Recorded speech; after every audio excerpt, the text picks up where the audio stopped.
Okay, ladies and gentlemen, welcome back to the start of C Squad at the 2021 Lexus of Townsville Open. We're coming to you live from Townsville 10-Pin and Fun Centre. C Squad has gone through their 5 minutes warm-up. They are now just starting the first frame of their first game. For those of you that haven't tuned in so far today, we have had a couple of announcements. The first one is that the proprietors here at Townsville 10-Pin and Fun Centre have put an extra $500 on the line for the first 300 game bowled by any bowler during the tournament. It was advertised that a $1,000 prize would be up for the first 300. This has now been bolstered to $1,500 for the first 300 game. We will have 5 live streams covering lane 5 all the way through to lane 24. So if you do want to follow one particular player, please follow the links to all of our live feeds and you will be able to get full live stream coverage of your favourite athlete.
Okay, so the bowlers are just 2 frames into the first game, and on lane 17 and 18 we have Beck Whiting has opened her 2021 charge with a double. Rob McGrath on lane 19 and 20 has also opened up with a double. Beck Whiting throws a very nice pocket shot for a solid 10 pin. Tiffany Holt down on lane 22 has also opened up with a double. Jared Langford, aka King of the North on lane 24, has opened up with a double on the left-hand side. Beck Martin with a beautiful strike in her 3rd frame.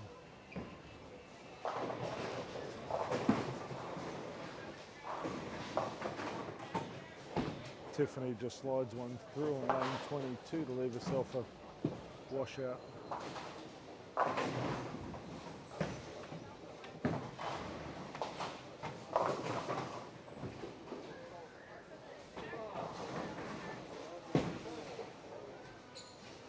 Jared Langford steps up for his 3rd shot. He drills the pocket, shreds it for a strike. He started off with 3 very strong strikes. Nick Devaney with a strike in the 3rd frame on lane number 20.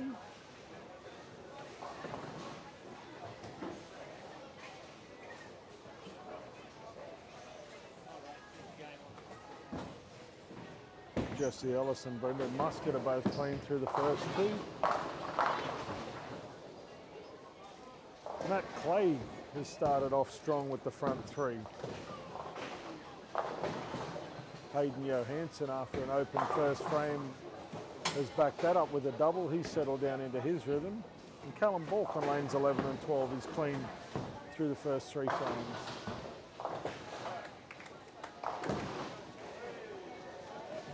Jenny Notman's clean through 3 frames. Hey!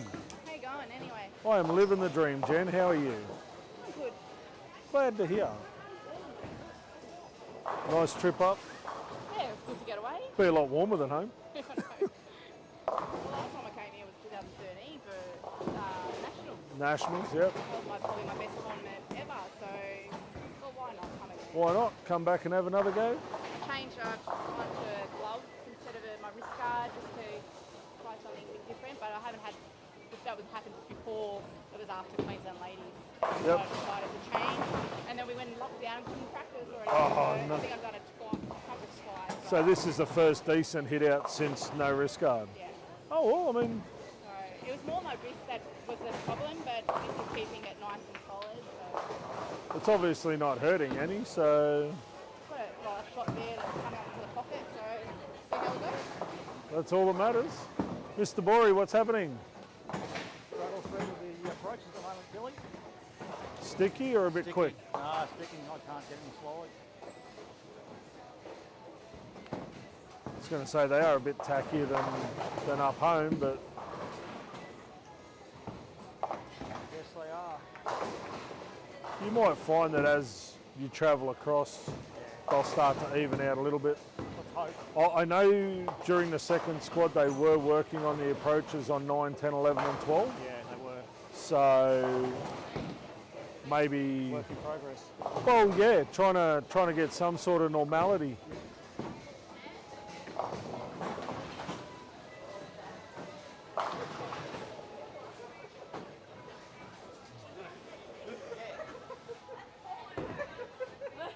You cannot full set like that, Stephen Livingston, at all. Nobody needs to see that.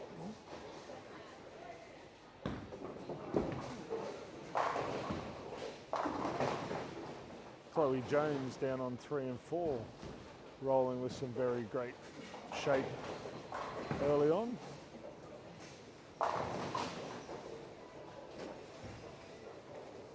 Brody Roundtree on 3 and 4 also. He's clean through 4 frames. He's looking at a double. Angela Fan on 5 and 6 has 3 in a row. She'll be looking for a 4-bagger early on. Great release out of the hand, and she absolutely destroys the pocket with that shot, so that'll give her a lot of confidence.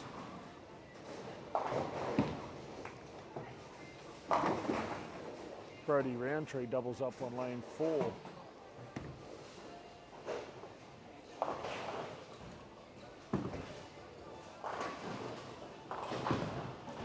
Shane Rosberg a little bit out of sorts on 5 and 6. He'll get into his work fairly early. Jenny Notman with a strike on lane 5. She seems to have found her rhythm with the new release on 9 and 10. She's clean through 5 frames.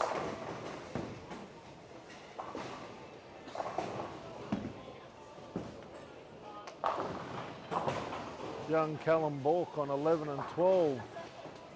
The Western Warriors sitting there dropping bombs on 11 and 12. If you want to see probably one of the smoothest right-handers in the game at the moment, have a tune in to lanes 11 and 12 and watch young Callum Bork.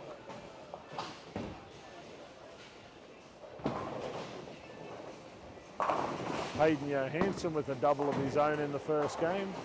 He's into his rhythm early, as is Matt Clegg with the front 5.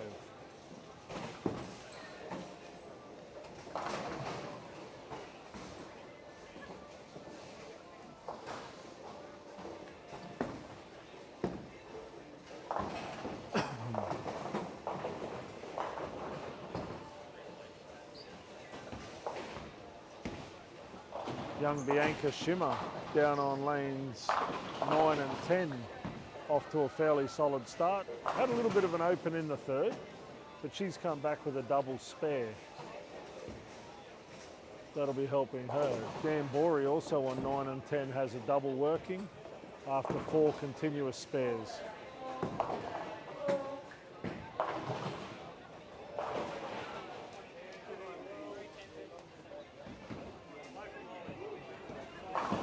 Callum Bork bringing it back from outside 5. He seems to have lined up nicely on lanes 11 and 12.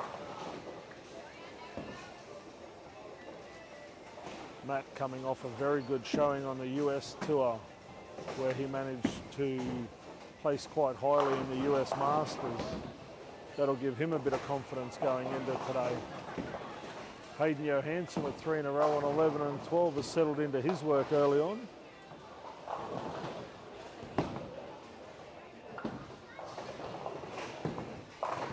Brendan Muscat also clean through the first 6 frames, as is Jesse Ellis, another member of the Queensland youth team going to Tasmania at the end of next month.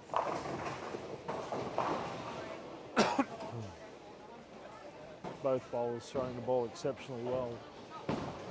Beck Whiting's back on her string with a double in the 7th and 8th frame. Beck, of course, is the reigning women's singles world champion.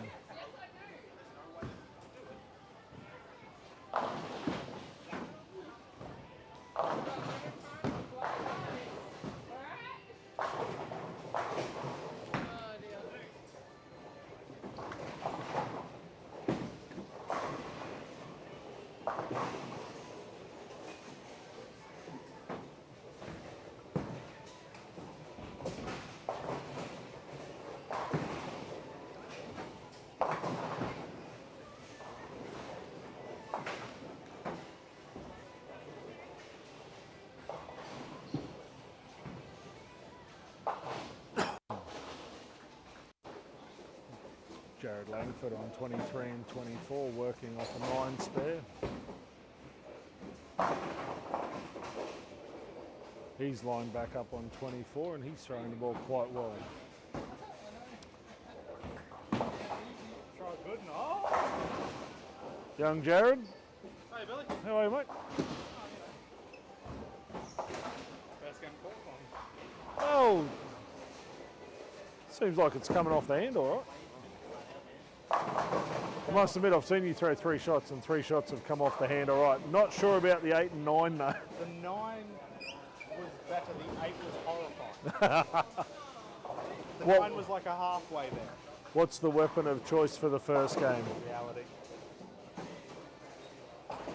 Fair enough. Blends out the pattern a lot better. I've noticed over the, last night and first squad today, there's been a few guys that throw a fair bit of hand that have gone the reality early and then sort of balled back to the Rubicon on the transition. So, I'm just going to take each pair as they come at me. well, that's exactly right. Because that's the one problem. You don't.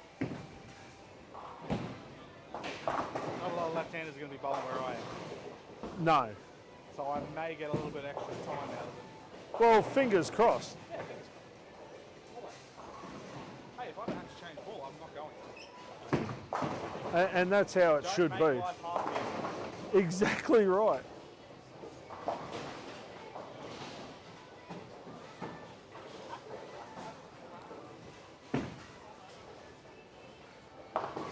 Just talking there to Jared Langford on 23 and 24. As he said, he's playing a part of the lane that most other left-handers won't be playing. He's actually throwing the ball sort of 22 out to around about the 6 board on the left-hand side, bringing the ball back to the pocket.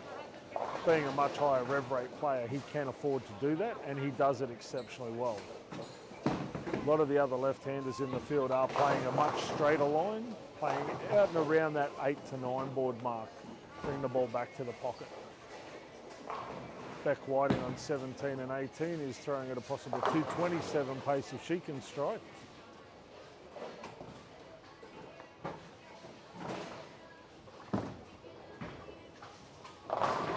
Brendan Muscat from Mackay is working on a very nice game of his own. He can possibly strike out for a possible 235.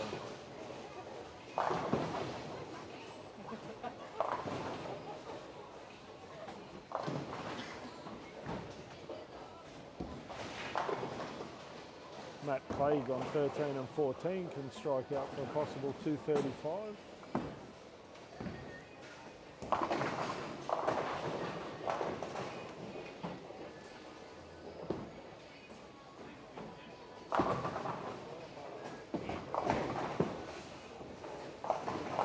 Bianca Flanagan goes a fraction high, leaving a 4-pin first ball of the 10th frame. And she's looking at a possible 183 game.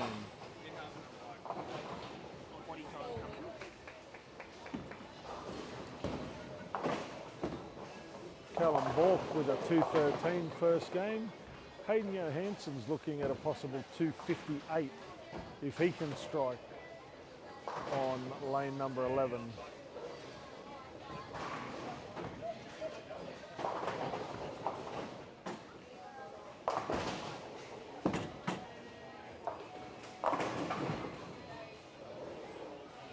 Hayden with a double in the 10th is guaranteed of at least 250 something.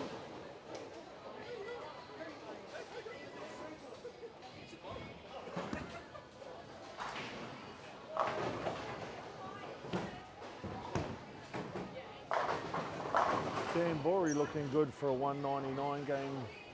Nice steady start to his 2021 Lexus.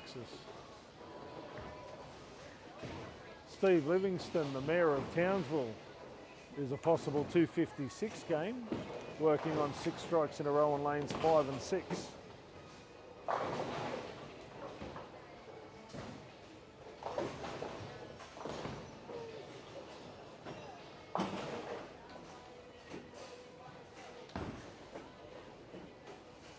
Chloe Jones is a possible 236 if she can strike out in the 10th frame on 3 and 4.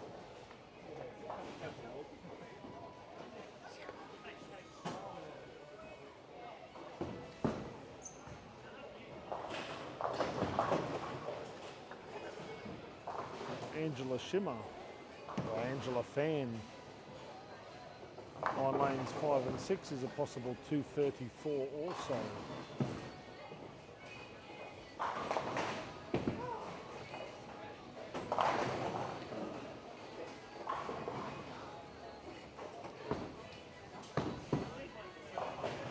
Dan Borey finished up with a 198 on lane 9, and Hayden Johansson with a 258 on lane 12. Angela Fan with a solid 10 pin. She can bowl a possible 214. How are you throwing them, Bianca? Not very well. Not getting out of it well, or just not executing well? Okay. It's only early. Still 11 games to go. There's a long time to sort of release out. All right. You practiced well yesterday. Just get back in that groove and stay positive.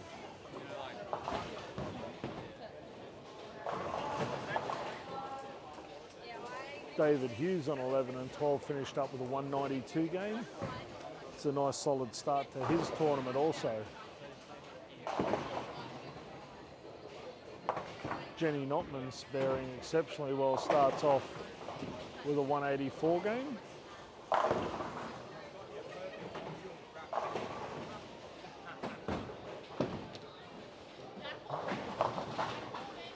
Hayden Johansson, after his 258 game, opens up with a 3-4-6-7.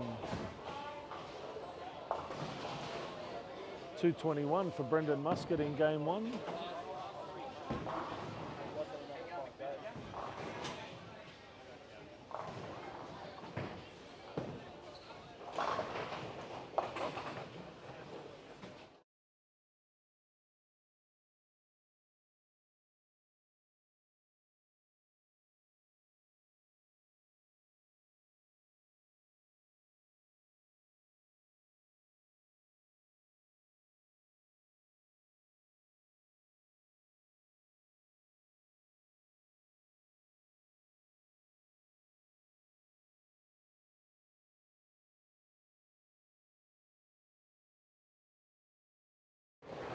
Okay, just an updated score after 2 squads.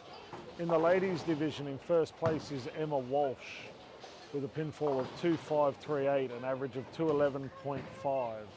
Jamie McLeary in second place with a pinfall of 2.460. Lily Wilson, Townsville's own, with a pinfall of 2.383. Cheryl Womack with a pinfall of 2.270 in fourth position. Bronwyn Nusafora in position 5 with 2.269. Emily Bottomley on 2.236. Dina Buxton in 7th place with 2.208. Marissa Rosberg in 8th place with a pinfall of 2.187.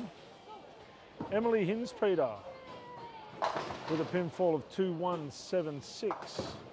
Hannah Clark in 10th place with 2.154. closely followed by Tracy Tarozzi with 2126.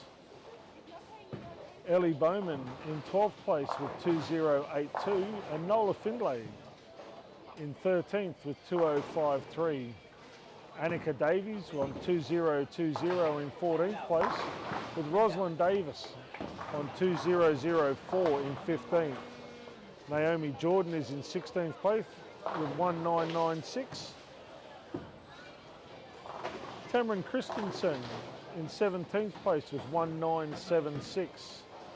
Sophie Jones, the youngster from Townsville, in 18th place with 1968. Anne-Marie Jorgensen is in 19th place with 1938. And rounding out the top 20 is Kim Horsey with 1890. Just outside the top 20 in 21st is Belinda Kirby on 1882. Patricia O'Keefe on 1874. Andrea Sanderson on 1852. And Charmaine Hembrow on 1822. In the men's division, we have the young gun, Blake Walsh, on top with 2677. In second place, another one of the Walsh clan on 2672. Brando Kolachevsky in third place with 2670. Our top qualifier from last night, Tony Hamilton, in fourth place with 2645. Cameron Nowak is in fifth place with 2617. George Felingos in sixth place on 2571. Frank Nusafora in position 7 on 2558. Closely followed by Angelo Nusafora on 2557. Josh Morris in 9th place on 2549, with Matthew Purser in 10th place at 2449. Brian Olsen in 11th at 2402. Daniel Wilson in 12th on 2387, and Carl Womack in 13th place with 2385. Kyle Craven is in position 14 on 2382, followed by Mark Dawson on 2355. Blade Christensen is in 16th place on 2344, and Graham Clark in 17th on 2313. Edward Post in 18th on 2196, closely followed by Gary Jenke on 2187. Heath Baker rounds out the top 20 with 2173. Rob Colucci just outside the top 20 in 21st with 2157, followed by Daniel Turner, Cohen Davis, Gavin Schultz, Liam Johnson, Mitchell Garland, and Dean Post.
All right, we're into game 2.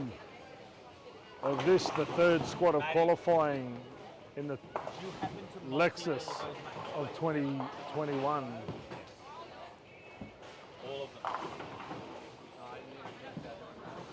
As you can imagine, a tournament like this cannot go ahead without the fantastic support of some fabulous sponsors.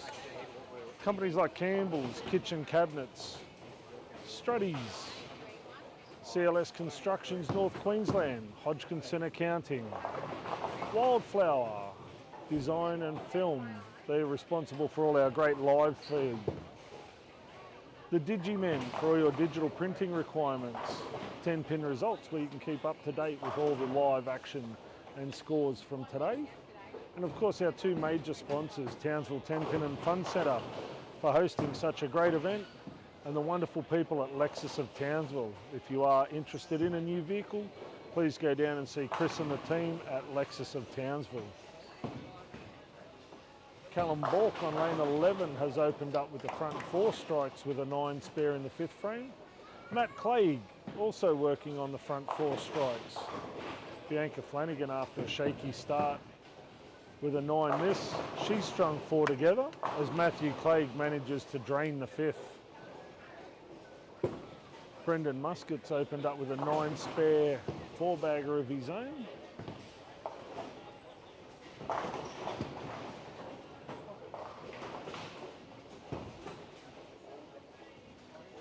With Beck Whiting remaining consistent through the front 7 frames of game number 2.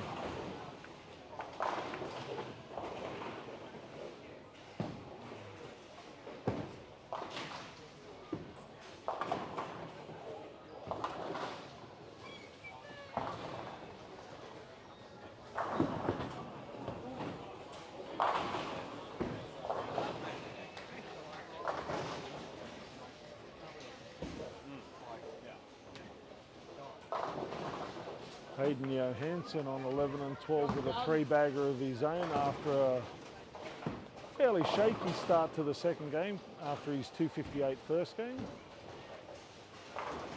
Dan Borey with a single pin miss in frame number 6. I'm sure he'll be back on target very shortly on 9 and 10.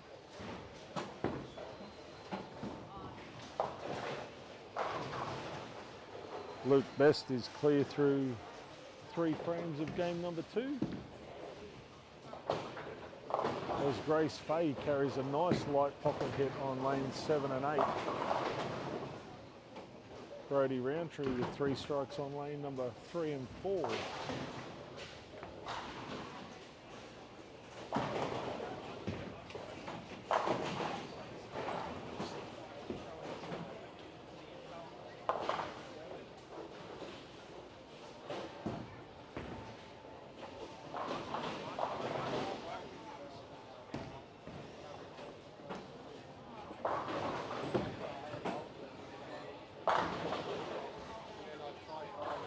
Hayden Johansson's back in the pocket for 4 strikes in a row on 11 and 12 as his game starts to pick up momentum.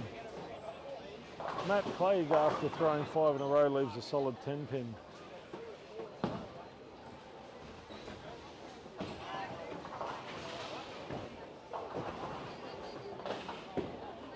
Matt Clegg with a nice 9 spare after his 5-bagger keeps him in pretty good stead.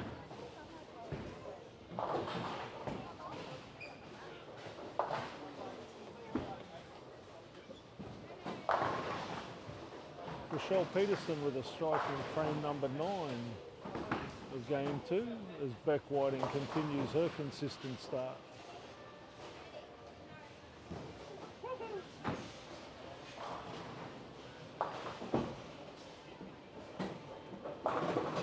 Nick Devaney with a solid 8-pin.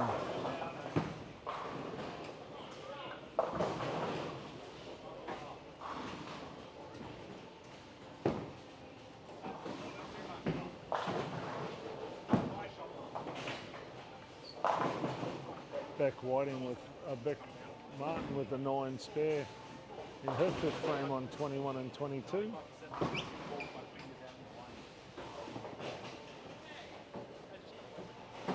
Tiffany Holt in game number 2 is clean through the first 5 frames of game 2.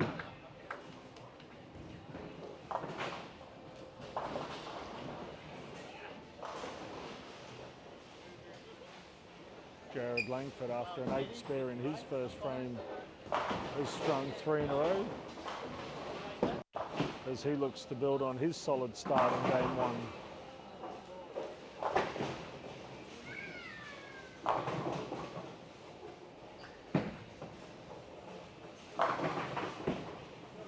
Sean Dunn with a messenger on lane 22 continues his great start.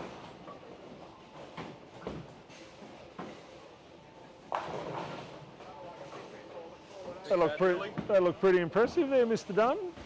Got lucky. Got lucky. Like when you throw messengers like that, there's no luck involved. Fixed my faux pas in the last round.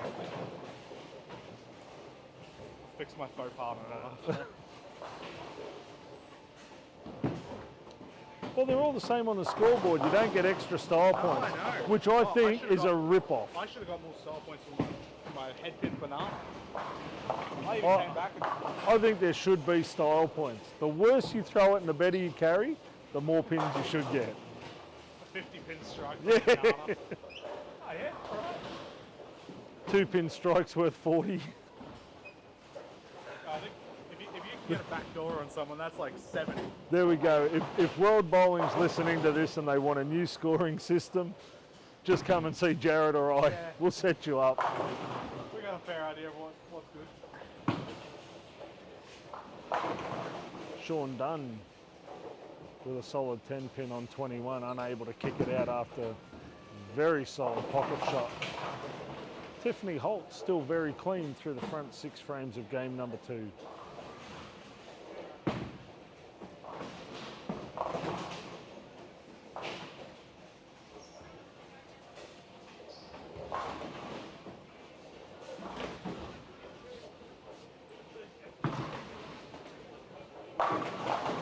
Bradley Stevens is solid through 6 with a strike.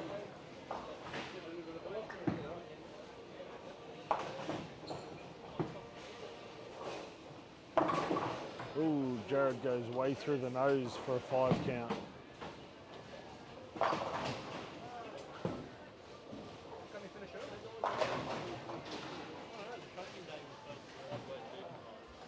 .204 for Nick Devaney in game number 2. Beck Whiting with a 207 in game 2. Nick Fennick with 209 in game number 2. As Rochelle Peterson looks to clean her game. She finishes with a 179 in game number 2.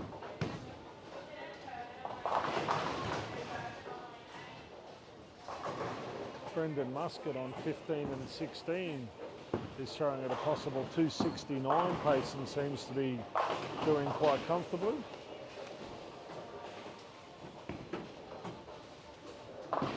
Jesse Ellis is also throwing at 249 pace. Callum Bork with a 211 in game number 2, as Hayden Johansson looks to strike out for a possible 224 to back up his 258 start.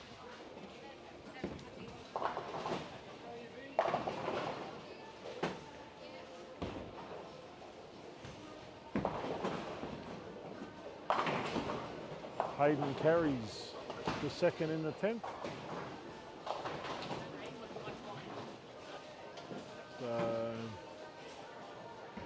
David Hughes looking at a possible 235 if he can strike out.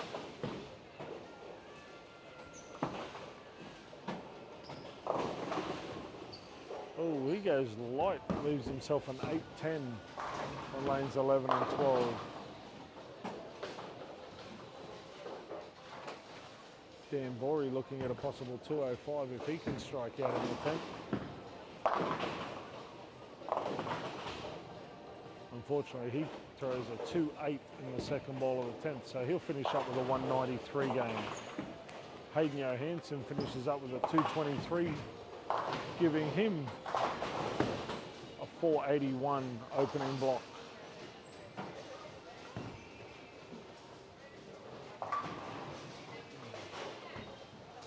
Luke Best is clean through the first 7 frames of his second game.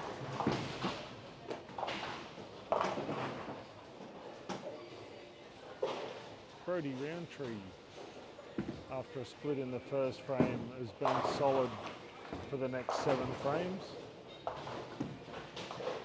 Chloe Jones also very solid through 8 frames.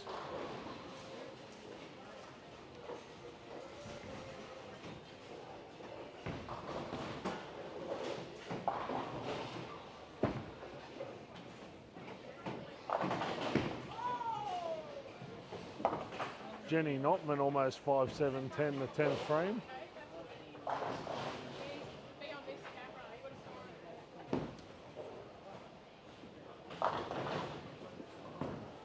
It's all right, Grace, everybody saw that.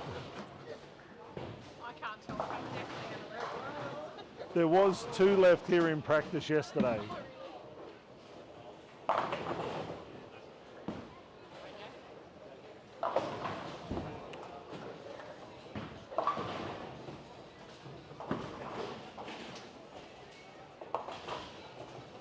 Jenny Notman with a 178 second game.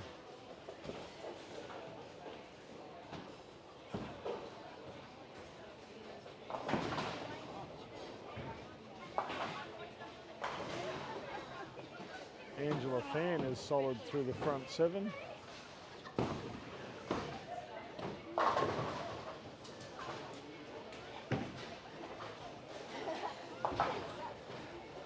Luke Best is solid through 8 on lanes 7 and 8.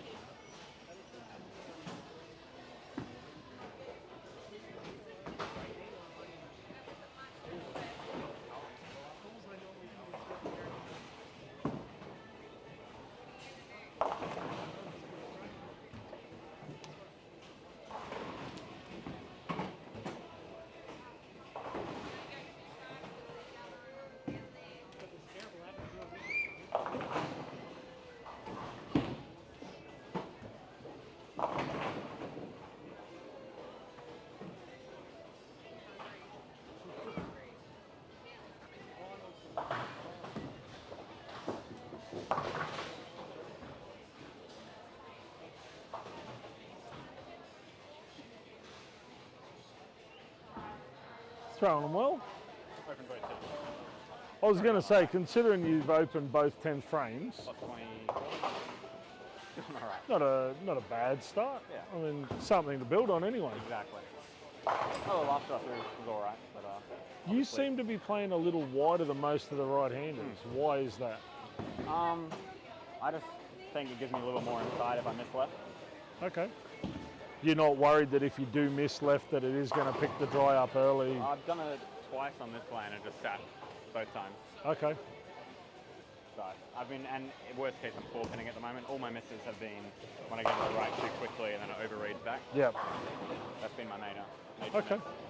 So I went 4-7-10 and then I went 3-6-7-10. As I said, everybody else seems to be playing out around that sort of Yeah. 8, 9, 10 mark. You're playing out around sort of 4, 5, 6. Yeah. Admittedly, playing a lot straighter. Yeah. But yeah, we haven't seen that from the right hand. The left-handers, yeah. Yeah. Well, not having- Emma Walsh did it beautifully Yeah. in that last squad, Yeah. just on the left-hand side, basically playing that nice fade out to about 6 Yeah. and was getting the ball back nicely. But on the right-hand side, we haven't seen that in the Yeah. first 2 squads. Yeah. That's why I thought I'll come down and ask the question because, hey, I'm not having any issue getting it back from it. So okay, if I so feel like I'm not feeling like it's shooting through. If I feel like it's shooting through, then I'd have moved everything yep. where everyone else is playing. But I'm not having any issues with it. Yeah, no, as I said, it's a great start. That's why I thought I'll come down and ask the question. So, We'll see how good my strategy is towards the end of the block. well, if you can close the 10th frame, I think you're in with a big show. Thanks, mate. Have a good one. That's right. My second shot of practice almost got stuck in. Matt Clegg with a 235. Bianca Flanagan with a very nice 221. Brendan Muscat finished up with a 249 and Jesse Ellis with a 228 in game number 2. As we look further down the house on lanes 21 and 22. Well, sorry, lanes 19 and 20. Graham Morgan with a nice 234 game. Nick Devaney with a 204. Tiffany Holt is looking fairly solid for a 202 game. Sean Dunn with the possibility of a 228.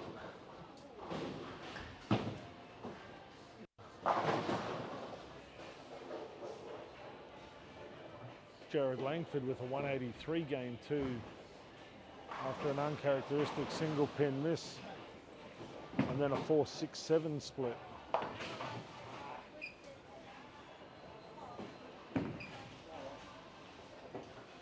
Tiffany Holt finishes off nicely with a 202 with a strike in the bonus ball.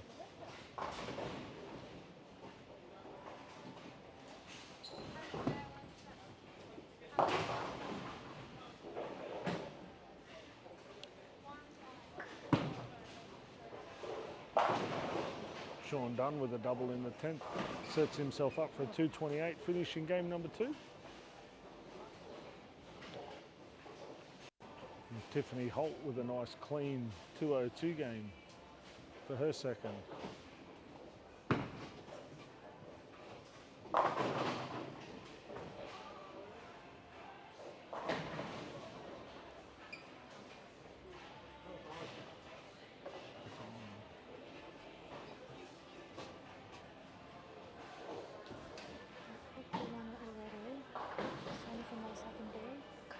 Super glue. It is. That should be all right. Maybe Got a really thin layer. get some tape off Hayden. Just a little bit of tape. Skin patch tape. Yeah, if he's got some. Because otherwise if I use tape it won't fit. See if he's got any of that skin patch stuff. I'll try that. If because he hasn't, I otherwise think that's not Jared gonna make has. sense. Jared. Langford. Otherwise I'm not going to make 12 pages. If I had my Pro Shop bag with me, I'd have a heap of it for you. Yeah. Sorry, I didn't know. No, it's all good.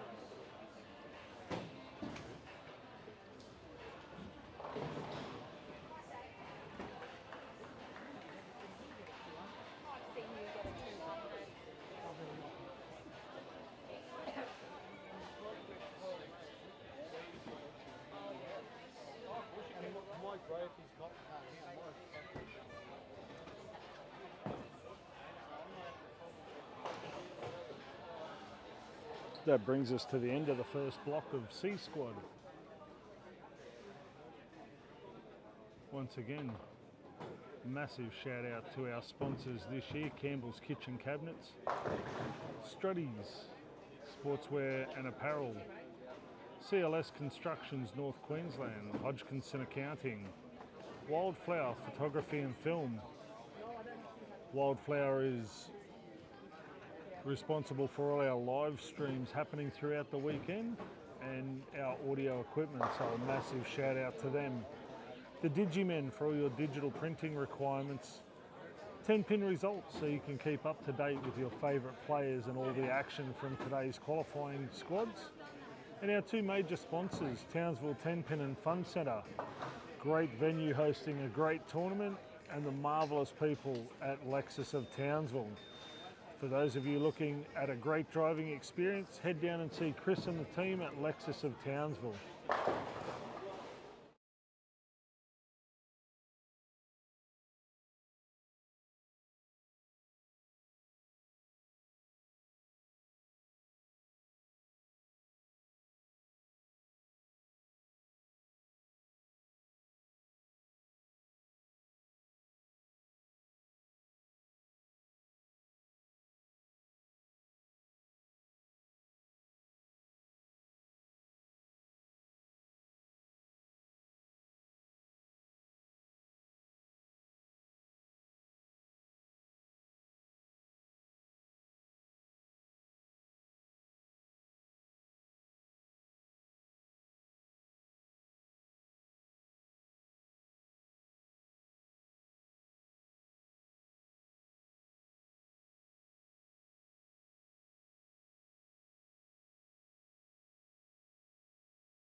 second block of C Squad qualifying has just commenced.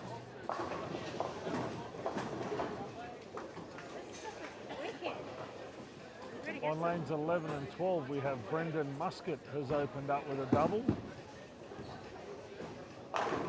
Jesse Ellis has also opened up with a double.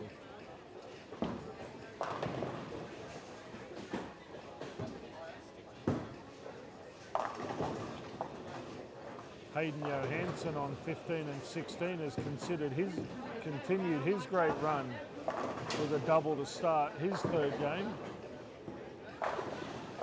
Sean Dunn on 17 and 18 getting very animated after his double. Brendan Muscat trips the 2-pin forward for a 3-bagger on lanes 11 and 12.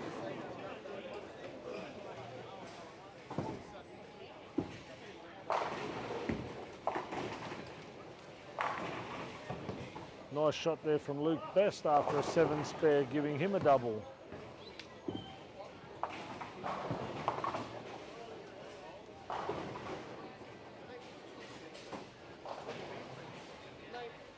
Beck Whiting has continued her consistent start after an 8 spare doubling up.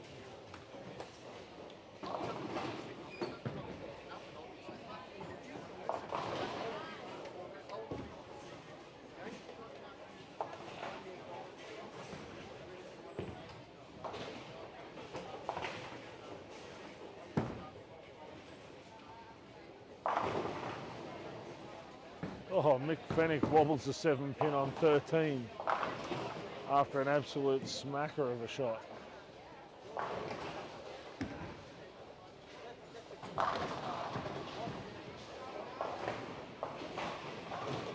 Jesse Ellis also opens up with the front 3 on lanes 11 and 12.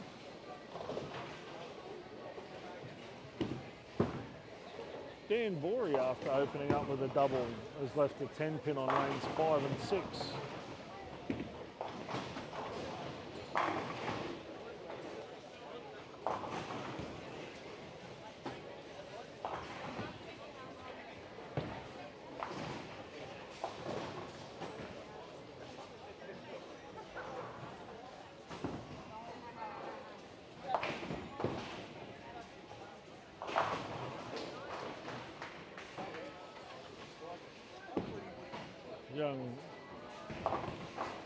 Young Riley Gundy has opened up with the first 3 on lanes 3 and 4. David Hughes, after a double, has left a solid 7-pin as Matt Clegg remains clean through the first 3 frames on lanes 9 and 10. Jesse Ellis absolutely pumps the pocket in his 4th frame to leave a solid 9-pin on 11 and 12.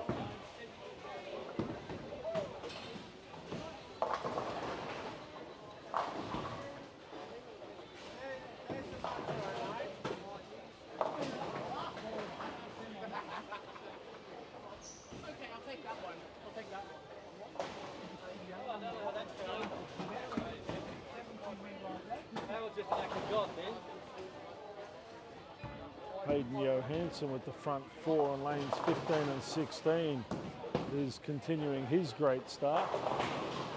Graham Morgan's also off to a flyer with a double in the 4th and 5th frame, remaining clean through the front 5 frames.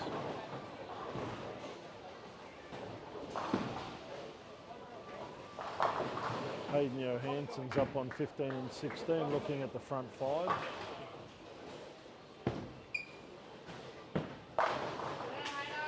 He carries that with no uncertain turns.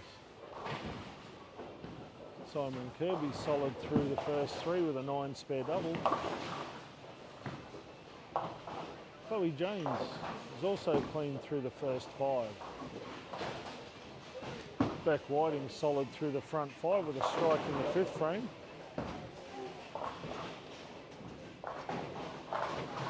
As we head down onto lanes 23 and 24.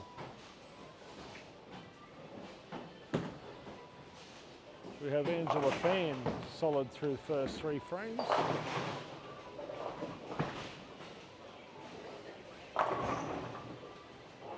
Chloe Jones on 21 and 22 gets through the ball nicely and carries a beautiful double.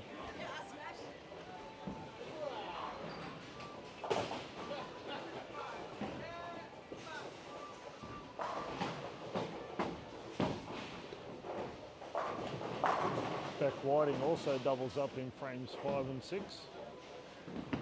John Dunn on the same pair, 21 and 22, working on a double of his own, trying to make it 3 in a row.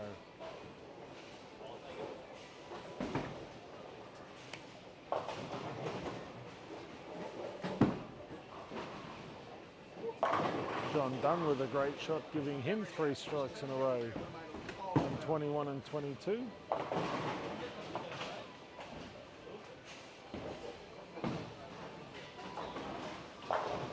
Hayden Johansson, after the first 5 frames with a strike, has left himself a 4-6-10.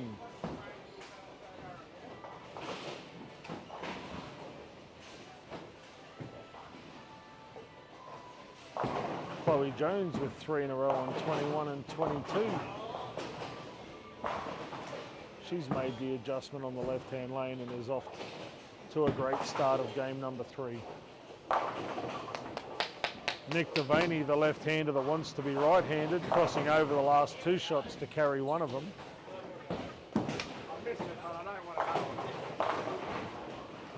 Beck Whiting, pitcher of consistency, smashes the pocket.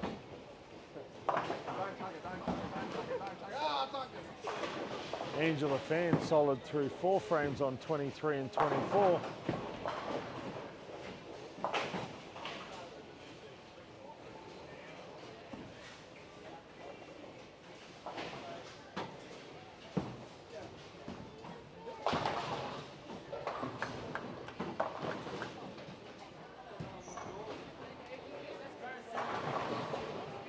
Sean Dunn working on a double on lane 17 and 18.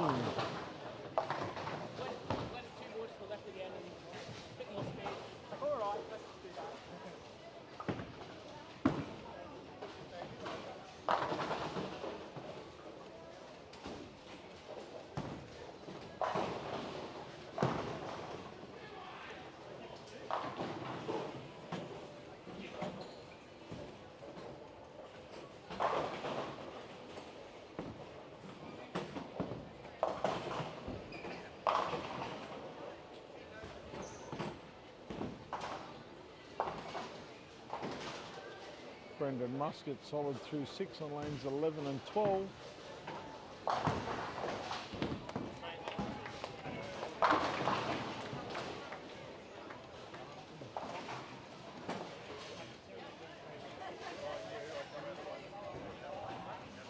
Callum Bork is clean through the front 5 on lanes 7 and 8. Starting to give the ball a little bit more round shape.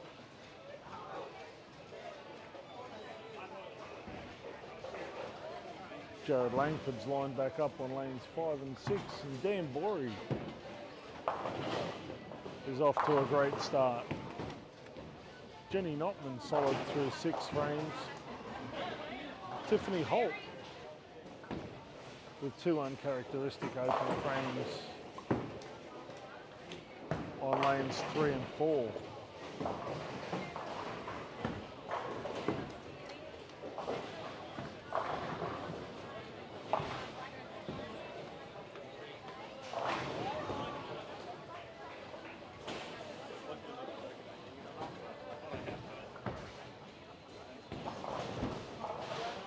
Back again, Mr. Foster.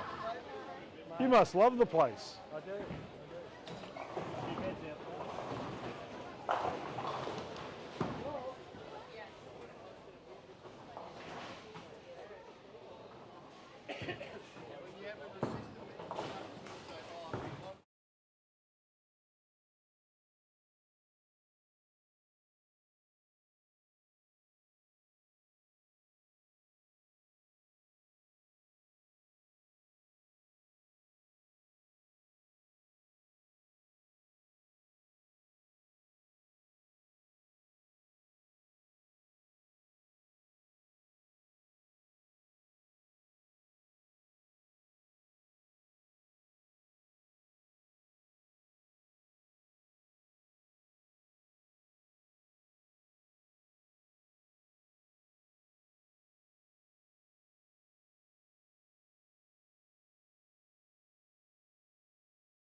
back here in game number 3 for the C squad qualifying.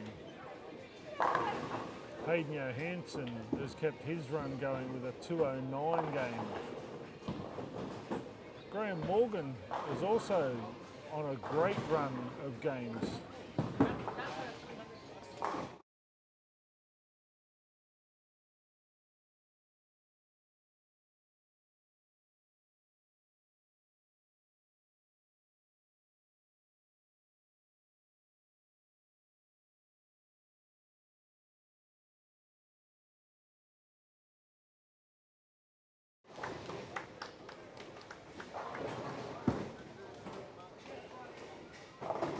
Sean Dunn on 17 and 18 has a big string of strikes going. He can bowl a possible 277.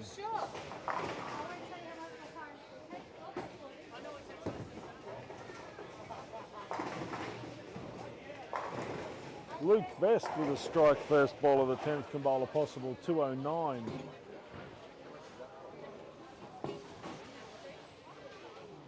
Brendan Muscat can strike out for a 245 game. Matt Clay is throwing at a possible 280 pace on lane 9 and 10.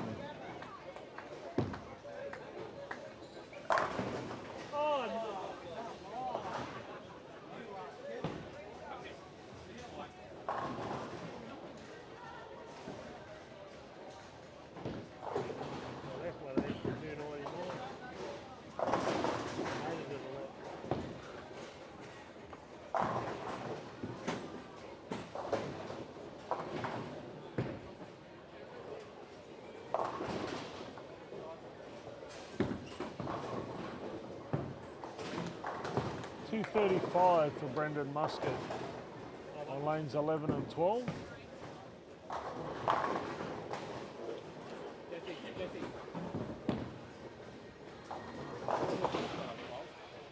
We'll get a full set on 12, please.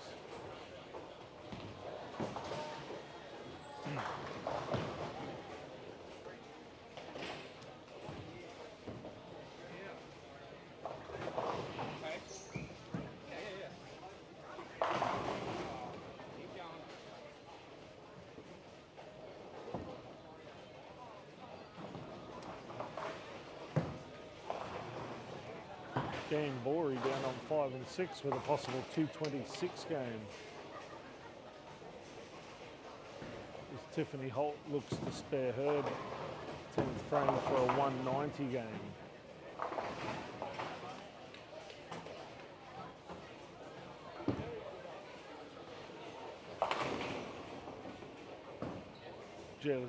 Jesse Ellis with a 9 count first ball of the 10th. He can bowl a possible 191.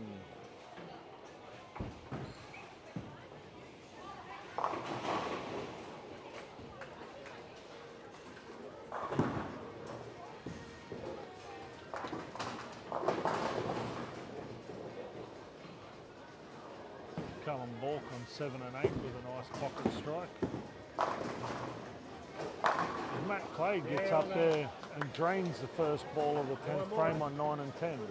Matt's still bowling at a possible 280 pace.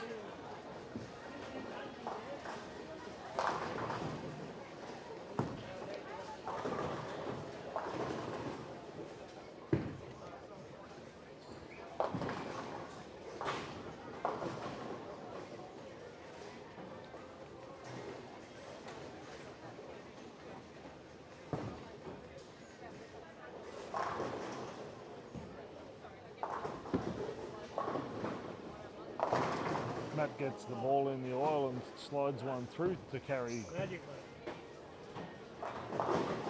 Put a lid on it. With one more strike, Matt can bowl the equal high game for the tournament of 280.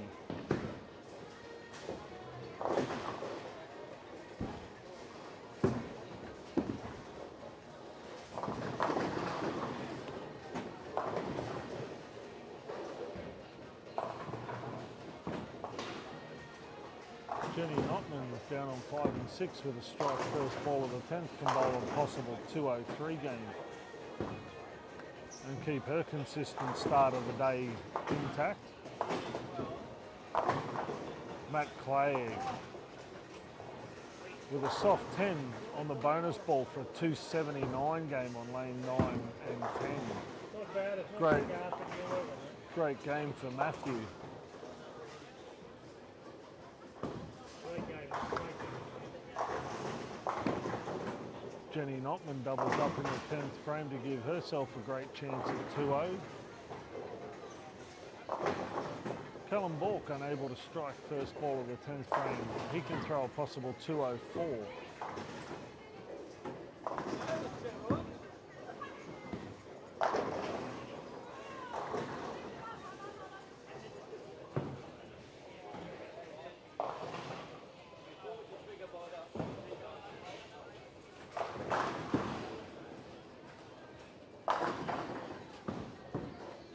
Jack Colmer on 9 and 10 opens up with a nice strike in game number 4. Jenny Notman finishes with 202 in game number 3.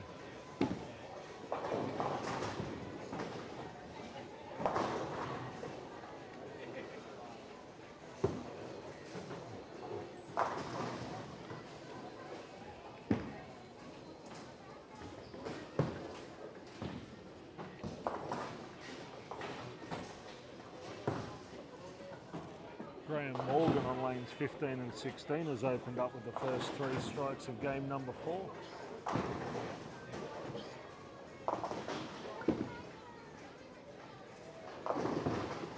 Jesse Ellis on lanes 11 and 12 has opened up with a double.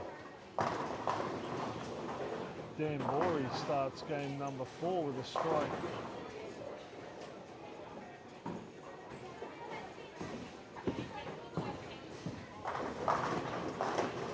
Matt Clegg continues on his merry way on 9 and 10, opening game 4 with a strike.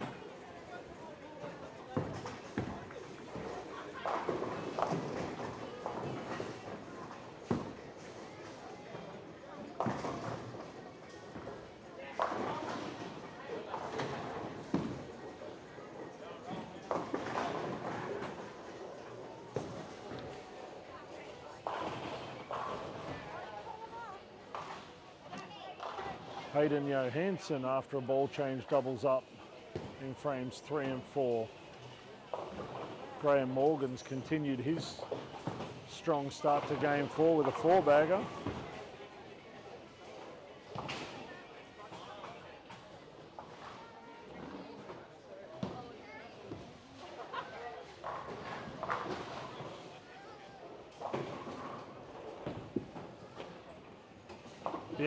Bianca Shimmer's finally worked out how to bowl on 13 and 14 with a couple of great shots. I'm judging by how the Brains Trust is getting together here. You're going to pass some of your expert tips. Yeah, 100%. See, that's what we like to see. So some of our NTS members passing on their vast knowledge to the youth of the game. That's exactly it.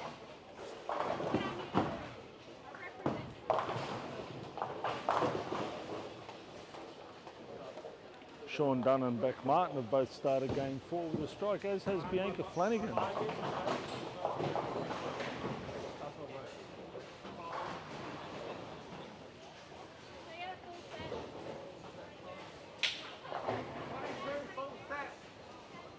Full set.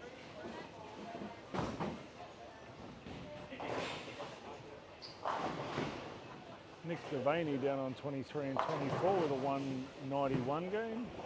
Angela Fan with a 178 on 23 and 24, and a 180 game for Stephen Livingston.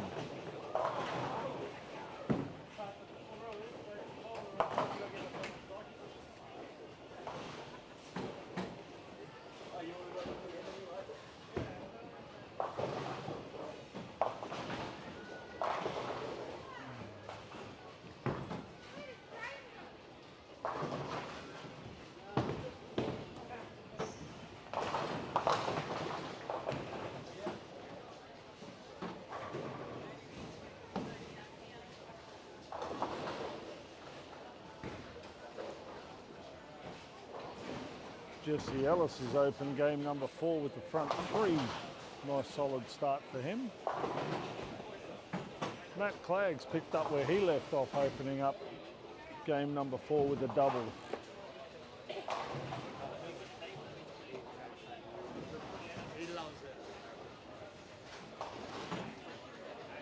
David Hughes with a 212 to back up Colin Bork's 203. Brenny Roundtree finishes up with a 198.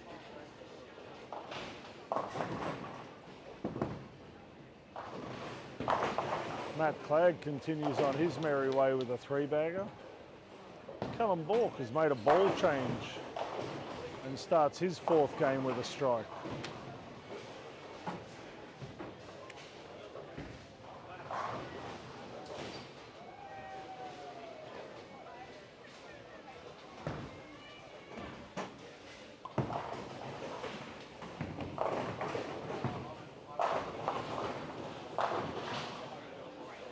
Great shot there from Jack Colmer to follow up his 9 spare with a solid strike.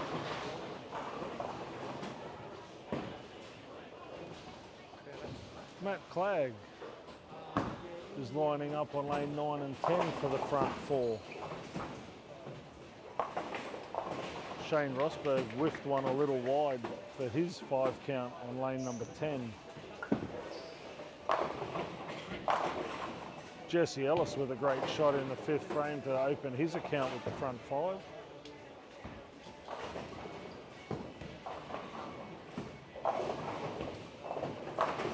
Matt Clegg, flat 10 on lane number 9 to end his 3-strike run.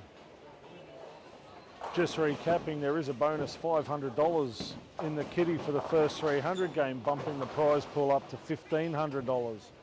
For the first 300 game bowled in the tournament this year.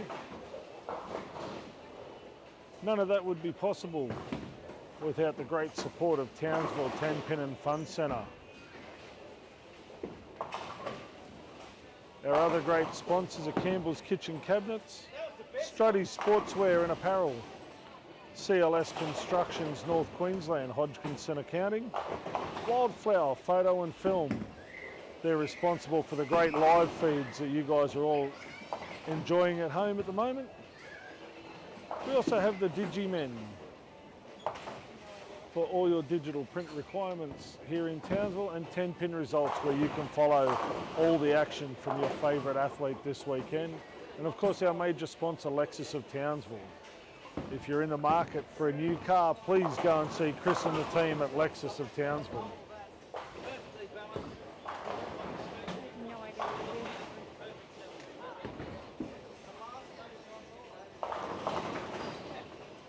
Bianca Schimmer with a 4-pin in frame number 6. Brendan Musker with a nice 3-bagger after his 9 spare. Jesse Ellis has opened up with the front 6, keeping his chances alive at the possible $1,500 bounty. Rochelle Peterson with a strike on lane 13.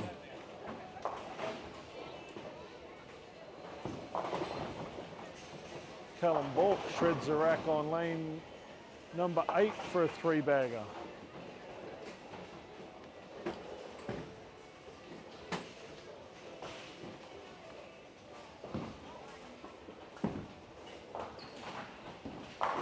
Jesse Ellis with a nice strike in the 7th frame keeps his hopes alive of a 300 game.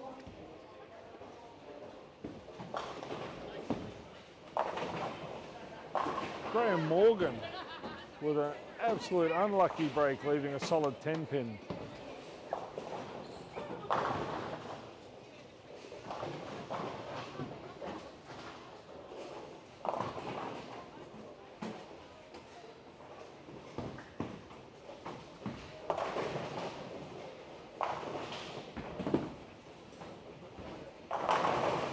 Hayden Johansson with a solid 10-pin after a double. He'd be happy with that, keeps him over the 200 pace.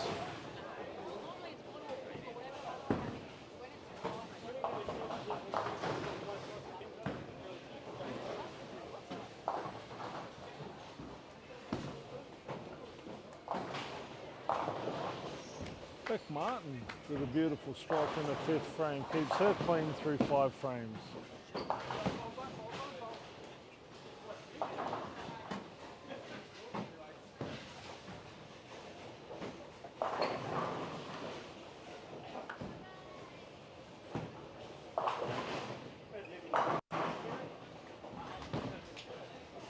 Stephen Livingston with a double on 23 and 24 after an open frame.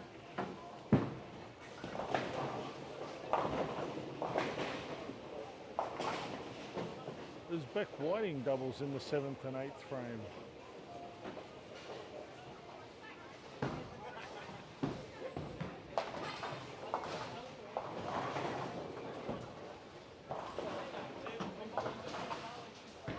Hayden Johansson seems to have found his spare ball this weekend and has started off great.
Jesse Ellis on lanes 11 and 12 has opened up with the front 8.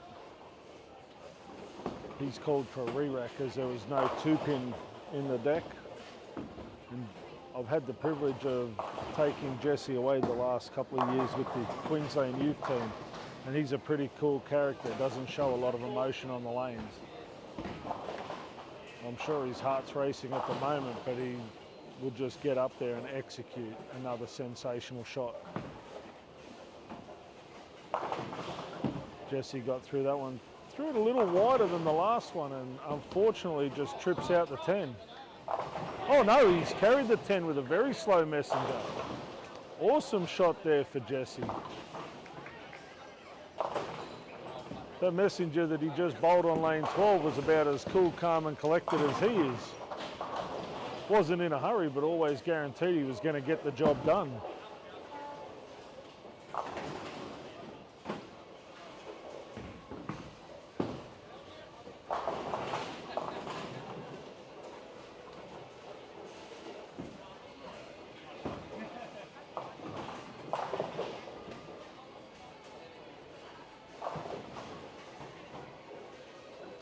Young Mick Fennick on lane 13 sets himself up for a great 10th frame with a strike in the 9th.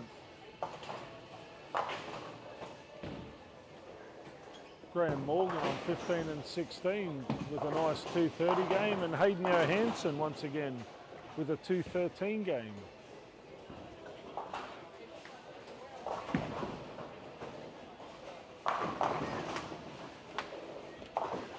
Brendan Muscat's put himself in a good position for a possible 214 game in game number 4.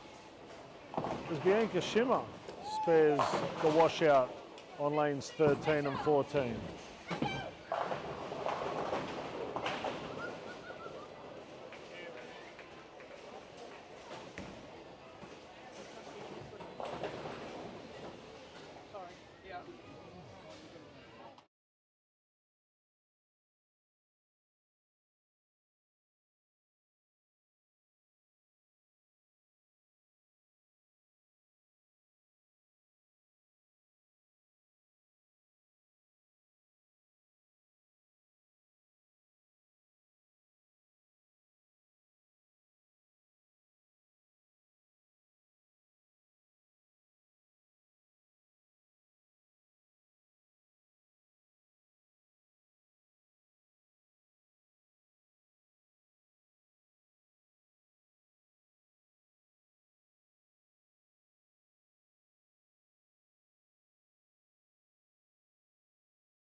Okay, Jesse Ellis on lanes 11 and 12 has thrown the front 9.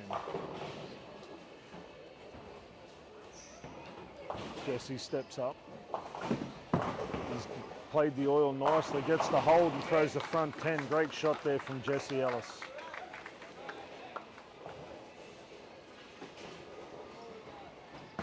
As I said before, Jesse Ellis is a pretty cool, calm and collected individual. Doesn't show a lot of emotion off the lane, but I guarantee you underneath that chest he'd be pounding.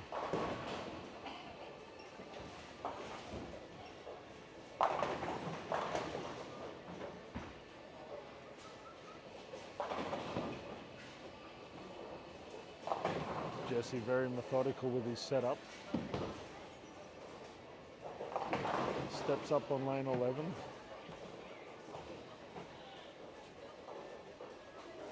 Gets through that ball a little bit wider. Gets the ball back, unfortunately leaves a 2-8. Just holds up in the ball fraction. That'll give him a possible 288 should he be able to make the spare. That's the high game of the tournament so far.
Hi, William. That was Hayden Johansson, one of my former students. That hurts, mate. That hurts. Paybacks, my friend, paybacks. All right, a great game there by young Jesse Ellis. Beck Whiting continues her solid start with a 205.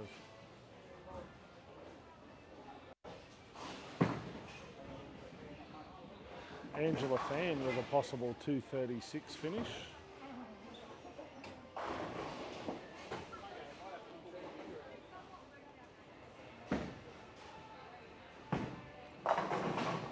Great pocket shot by Angela. She's 206 in the 9th, working on a strike first ball of the 10th frame. 47, back 47, back 76.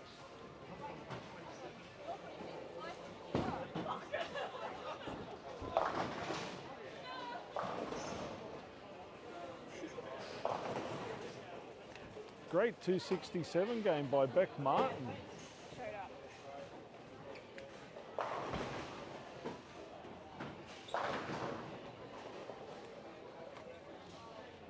Obviously showed up at the right time. Yeah, worked out on the Townsville and That's always a good start.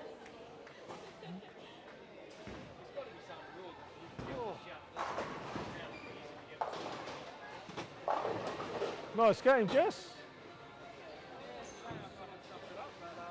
Ah, look, It's better than that 179, the one before. mate, you've got further than anybody else in the field, so at least you've had a look at it. Yeah, I know. I tried, and then I threw So what's your weapon of choice in that game? That one was the phase 2. Phase 2. I actually moved from the wild streak. So it was wild streak first 2 games. Yeah. And the 3rd game. And then it was just biting too hard in the back, so I just moved to my phase 2, which is like similar, but like a bit smoother. It had great shape. It seemed on If that I got it 11th. right, it was good. Seemed on the 11th shot you maybe I just- lofted a little further Yeah, than you had the shot I did. before. I lost a bit, and I just got a bit too far right too early. I actually thought you got it in the dry early Well, it enough kinda to looked compensate. It kind of looked it. You could kind of see it. Yeah. It wanted to go. I don't think there was anybody in the centre that wasn't willing it back into the pocket for you. But nah, great game. And as I said, it gives you a look. 8 more chances. It gives you a look. It really does. Fingers crossed, eh? Well, that's exactly Just right. one And more look, 179. I'm looking at it from a purely selfish point of view. I'm looking at in 4 weeks' time, I get to take you to Tasmania for That's it. nationals. Right. From what I'm looking at, probably the best I've seen you throw the ball in a long time. Yeah, You're bowling very much within yourself, yeah, but still attacking the condition that's there with confidence. yeah. And as I said, for leading It's a up, similar length down there too. leading up to the nationals, I'm looking at it from a selfish point of view, and I hope you hold this form Keep for going. the next 5 weeks. Yeah. After the Go up, after go the up. 30th of July, I don't mind if you want to have a slight lull in form. That's it. But from now until the Save it for 30th, later. this form will be I'll save it for sensational. 300 In other words, turn Tasmania. into a psycho in a few weeks' time. That's exactly right. See, Graham knows how it's done. I said, you know how it's done.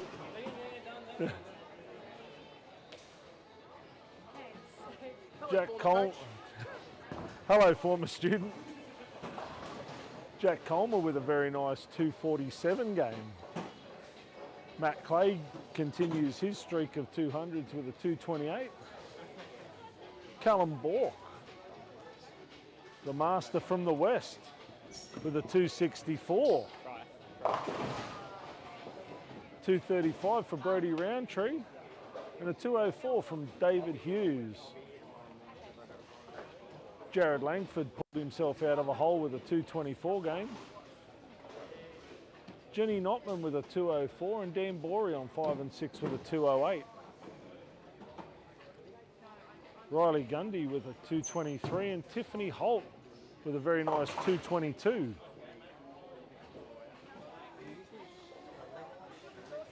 You're throwing them all right, Tiff. Oh, the first 4 have been looked pretty good off the hand. doesn't necessarily feel that way, but You would be surprised how many people today have said that the ball's not feeling great off the hand, but the ball shape yeah, is what they want. it's very nice. So yeah, it's a strange sort of conundrum, really. Like the shape's great, but the feel's not that good. If that's the case, I hope it doesn't feel good for the next 8 games, Thank you. and you continue that form. Me too.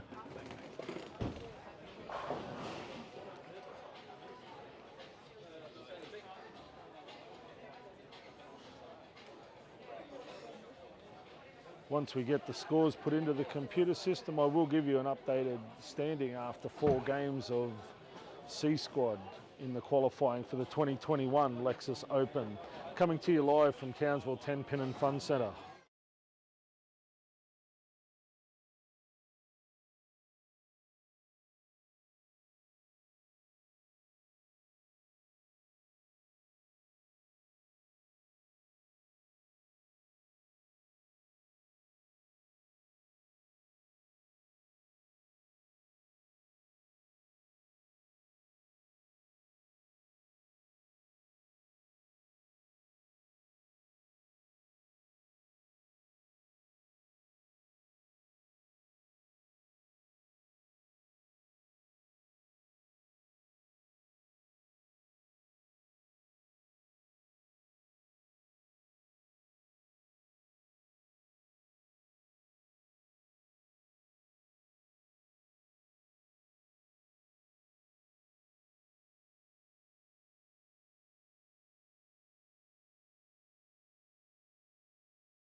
As the bowlers start the third round of their qualifying in this C squad at the 2021 Lexus Open in Townsville. Jesse Ellis, after a magnificent 288 game in game number 4, has picked up where he's left off with a double at the start of game number 5. Tiffany Holt has also opened with a double.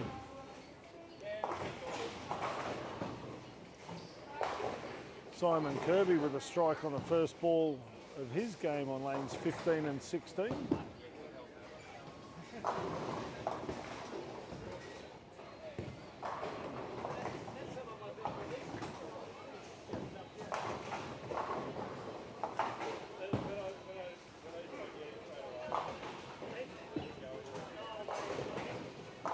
Graham Morgan with a double after a 9 spare.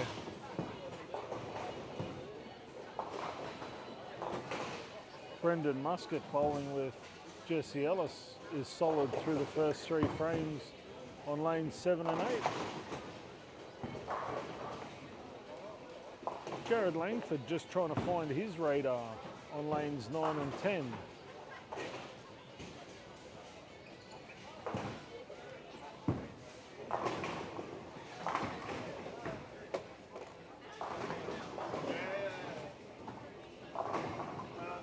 Chloe Jones with a nice light carry on 17 and 18. That's her second strike in 3 frames.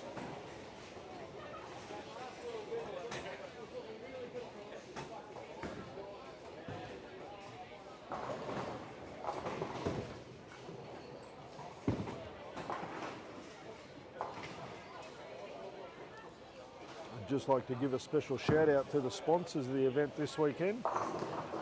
Campbell's Kitchen Cabinets, Struddy's Apparel and Sportswear, CLS Constructions North Queensland, Hodgkinson Accounting, Wildflower Photography and Film.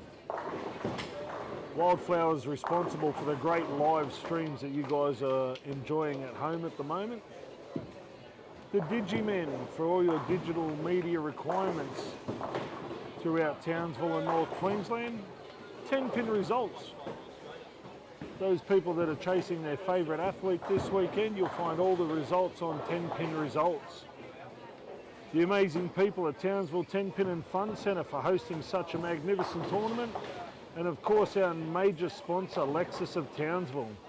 If you are in the market for an absolutely fantastic driving experience, please see Chris and the team at Townsville Lexus.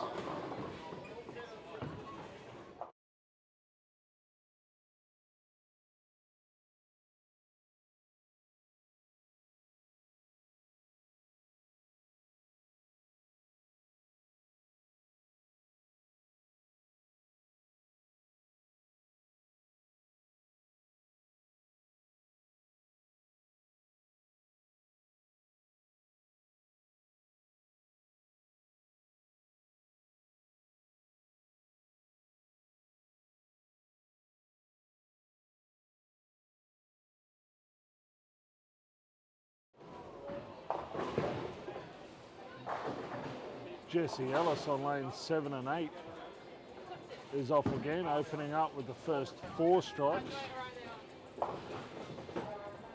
Tiffany Holt is also off to an absolute flyer. She's thrown a double 7 spare strike, so she's clean and solid through 4 frames. Jared Langford, after 2 spares, has thrown himself a double, so he's starting to find his range.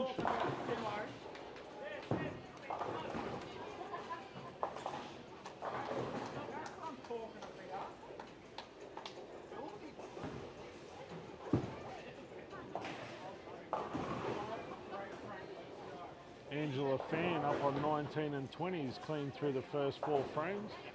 Steve Livingston is clean through 3, and Hayden Johansson is also clean through the first 4 frames. Bianca Flanagan's working on a double on 21 and 22.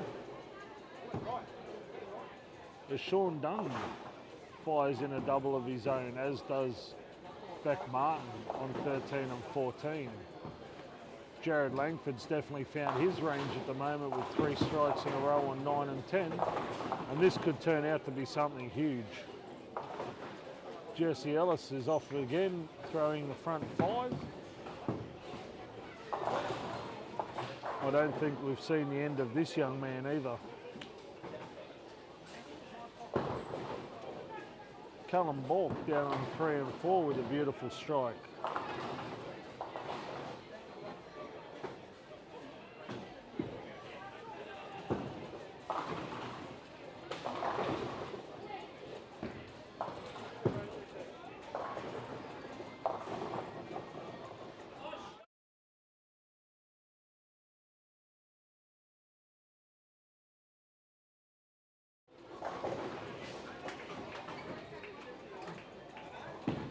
Simon Kirby opening up with a double on 15 and 16.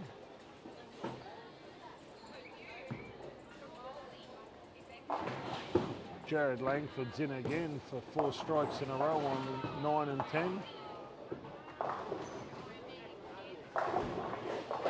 As most people know, once Jared lines up, he's very, very hard to stop once he gets on this sort of roll. Jesse Ellis has fanned one a little bit right, leaving himself a soft 2-pin after his 5 strikes in a row.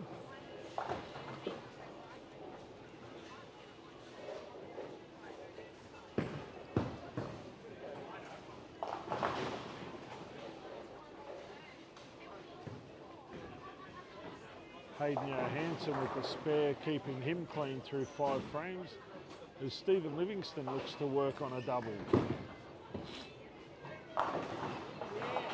Sean Dunn going aerial route on 13 and 14 for his 3-bagger.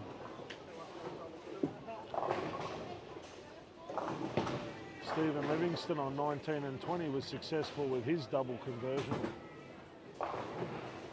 He didn't seem overly convinced with the ball off the hand, but got the result in the end.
Alrighty, we'll go for a wander through the centre and see what's happening in the big bad world of bowling. Mr. Langford, what's happening?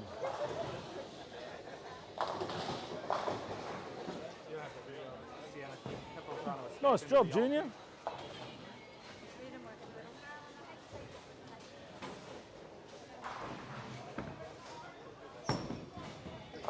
As we come down into the abyss that is lanes 3 and 4. Mr. Callum Bork. Nice solid start to the game. Seems to be games 5 and 6 when you start to get that funny transition. You get those. It's almost like a soft 10. The mayor of Townsville's bowling all right though. He's lighting it up a bit. Of course he is. He tries. He tries. Nice shot. Nice shot, Mr. Matthew. He's here all day.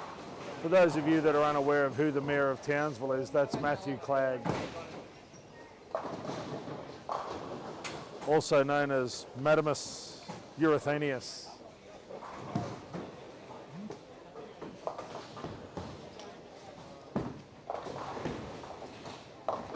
Beck Whiting's off to a solid start on 3 and 4, also staying clean through the front 8.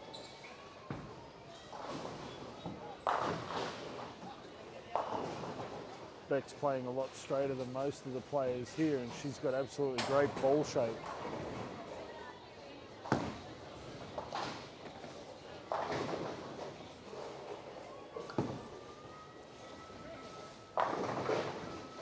Jesse Ellis just keeps going from strength to strength with a strike in the 9th frame. He's throwing at 257 pace after his 288 last game. Matt Clagg absolutely drills a solid 8 pin on 5 and 6. That's not the break he was looking for. As Jared Langford goes off the sheet for a 276 game. That seemed to be a very good ball change.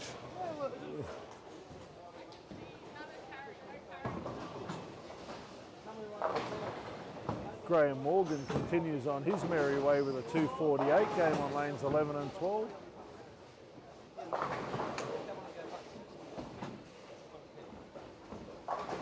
Brody Roundtree with a 215 also on 11 and 12. And 13 and 14, Sean Dunn's lighting them up with a double in the 7th and 8th, setting himself up for a big finish in the 9th and 10th frame.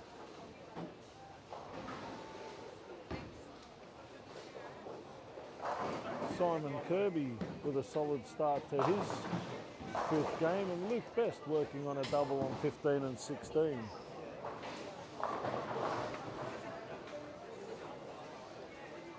Chloe Jones is in Chloe Jones form, looking at a possible 226 game as she leaves a 10-pin first ball of the 10th. Bianca Schimmer trips out to 6-10 for a strike first ball of the 10th.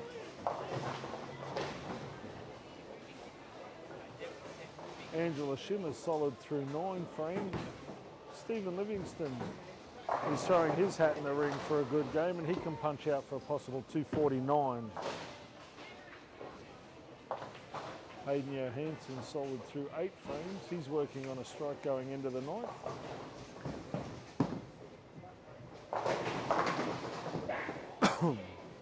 He trips out a late 9-pin to give himself a double.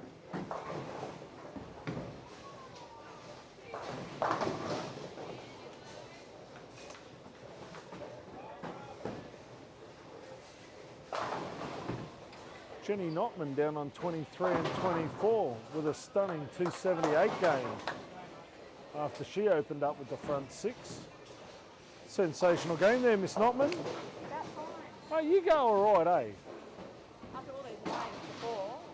I was going to say, is that like the bowling gods just evening up the scales Hey, here? that was awful shots, weren't they, Dan? Yeah, but when you go down from one end of the house and you go bang 9, bang 9, bang 9, you come up here and you just go, you know what? I'm going to trip that 10. I'm going to kick that 4.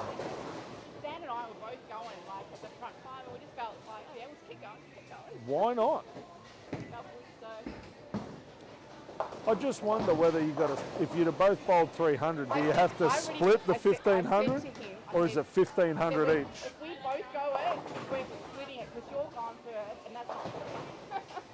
And then, yeah, is it a time thing, right? Yeah, because you're a female, like you can, and I was like, oh yeah, I said we only get one prize. I've never bowled one, you've bowled one now. It's a 9 pin I'll leave, and then all the shots were good. I can't really do that. It seems to be, I was talking to Callum Bork about this earlier, it seems to be games 5, 6, 7 and 8 is when all the moving and shaking gets done. Well, this pair is definitely more, it's a little bit drier, so there's a bit Yep. of a throw it out, it's going to come back. Is it drier or is the back end more noticeable? It's probably not, yeah, because, yeah, I stood in the same spot, and the shot on both of this pair was finishing harder than down there. Okay. So, yeah, they're just finishing it better.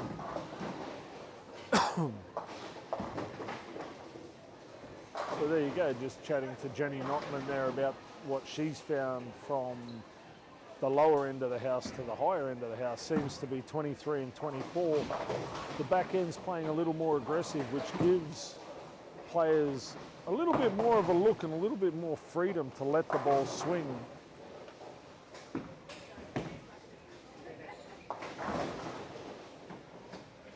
Bianca Flanagan in line for a 247 game. She's throwing the ball extremely well at the moment too. Hayden Johansson's continuing on his way with a 215 game in game number 5. Steve Livingston working on a double.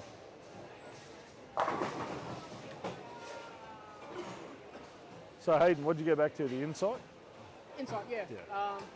Same area, just trying to keep my knee down at the line. That last shot, I tugged. 100%. Little bit poppy. A little bit poppy, got excited because, yeah, but I'm in the right area and just trying to do what I need to do. So. All right, well good luck for the rest of the day. Thanks,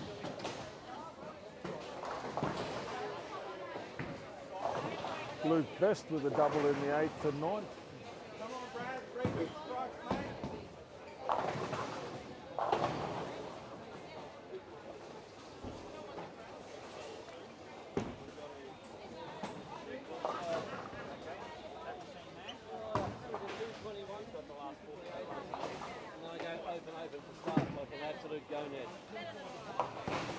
Yeah, but you'll go off the sheet for 240, so it won't matter, Graham.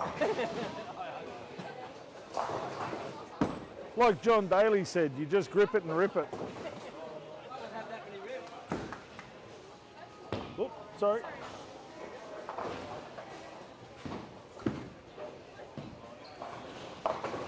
Ooh, Jesse Ellis through the nose for a 7 split. I'm sure he'll make the adjustment though on 7 and 8, and he'll be back in the pocket next shot. Beck Whiting, 248. Callum Bork with a 234. David Hughes on 3 and 4 with a 202.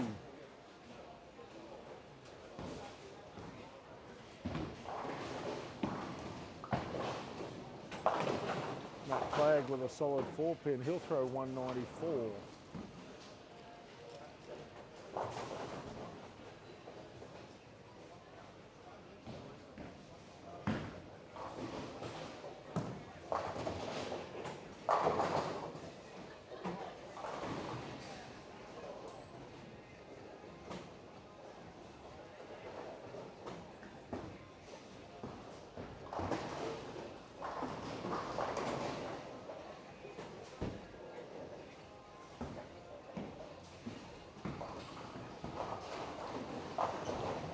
Callum Bork, after his 234, opens up with another beautiful pocket strike. He seems to be in quite a good rhythm, both physically and mentally.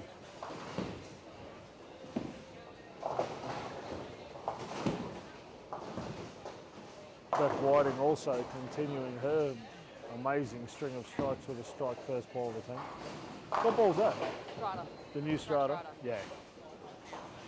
Wow. That's my new one. Your new one? Yeah. Strata V2.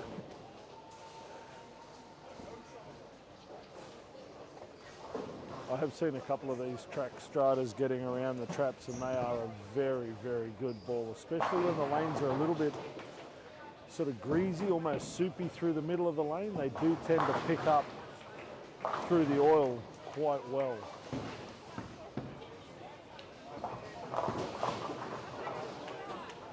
Brendan Muscat's opened up his 6th game with a double.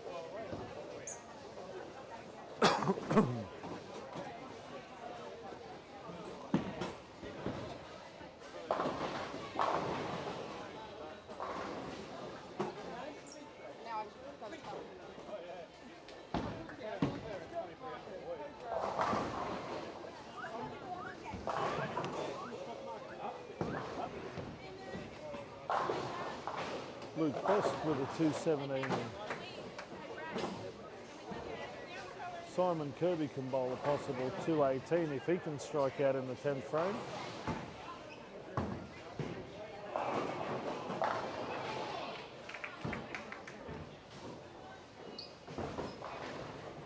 Just as I'm walking along looking at things on 17 and 18, Bianca Schimmer is clean through 3 frames.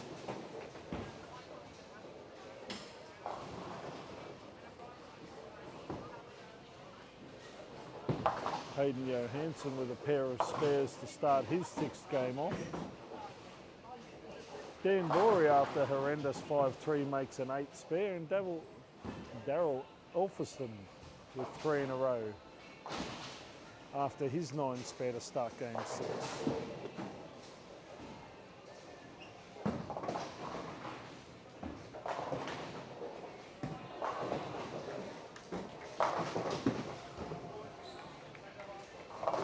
Jenny Notman, after her 9 spare to start, continues with a 3-bagger after her 270 last game. But you've definitely found the shape. Looking very strong. Should you ring that haven't had much practice?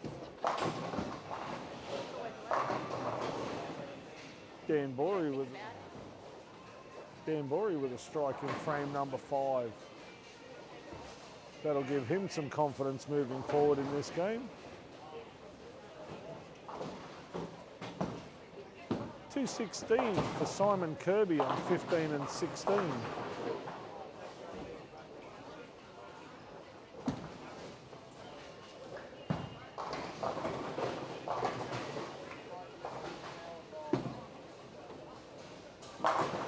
Hayden Johansson with a strike in frame number 3 as Grace Fay looks to open her account in game 6 with a 3-bagger. No, she's not.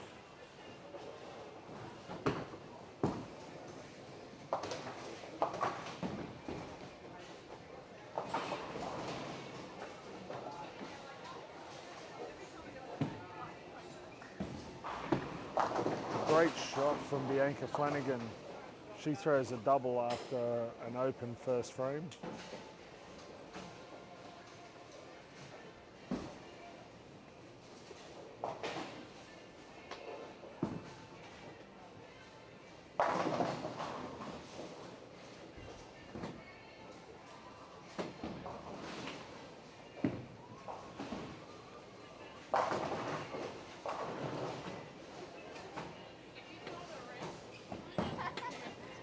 I don't have to see the rest when I can watch that all day.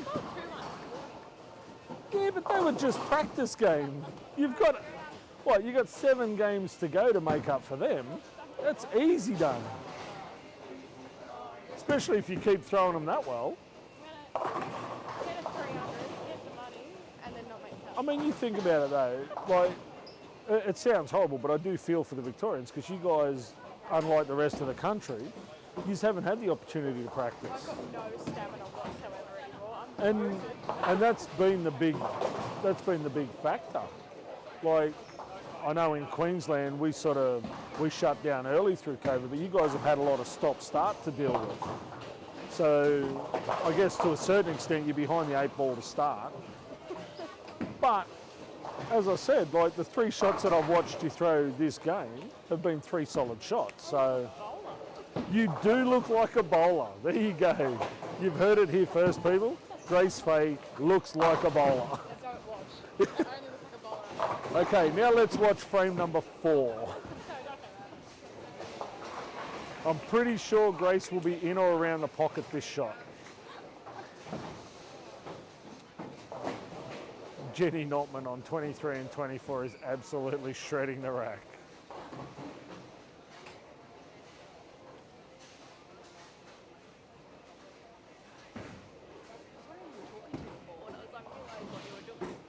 The amount of people that have thought that I'm talking to myself is unbelievable. There we go, Grace Fay with another absolute sterling shot on 21. She's opened game number 6 with the front 4.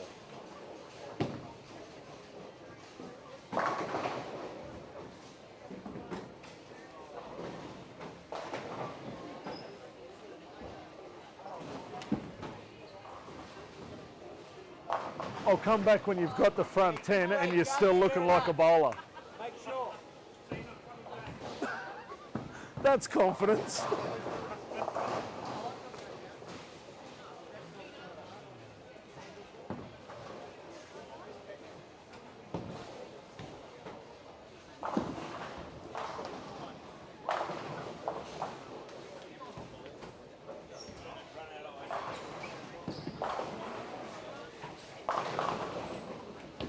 Ooh, Graham Morgan unlucky to leave a solid 8 pin on 11 and 12.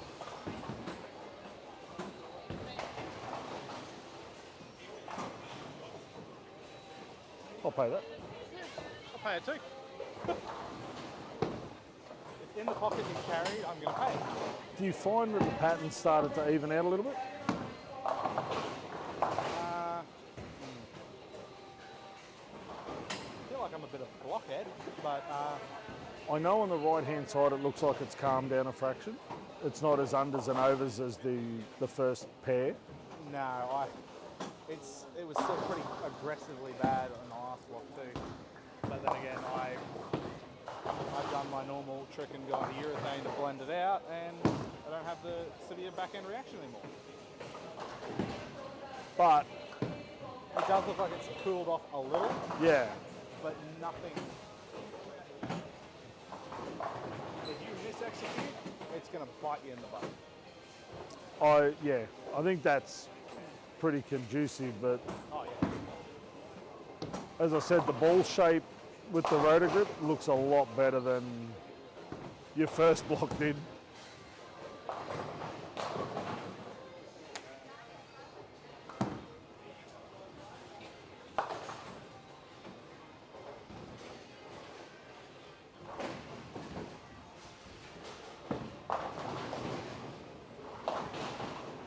Beck Whiting still very solid through the first 6 frames of her 6th game. Opening up at the front 4, 8 spare 9 on lanes 3 and 4. Matt Clagg's back on target with 3 out of 4 strikes in his first 4 frames of game number 6.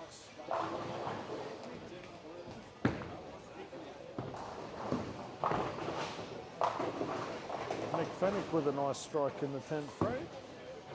As Jared Langford works on a 4-bagger, he can throw a possible 259.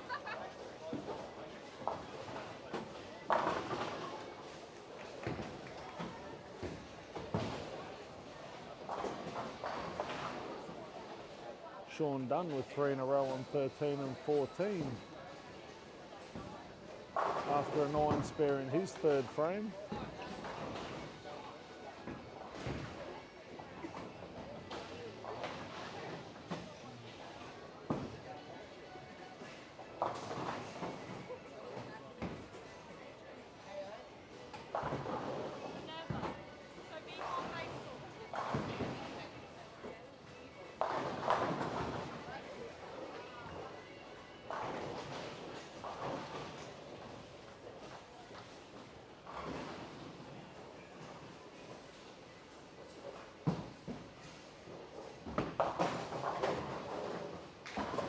Jenny Notman on fire down here on 23 and 24, working on a possible 248 pace after her 270 in game number 5. That'll boost her total for the block.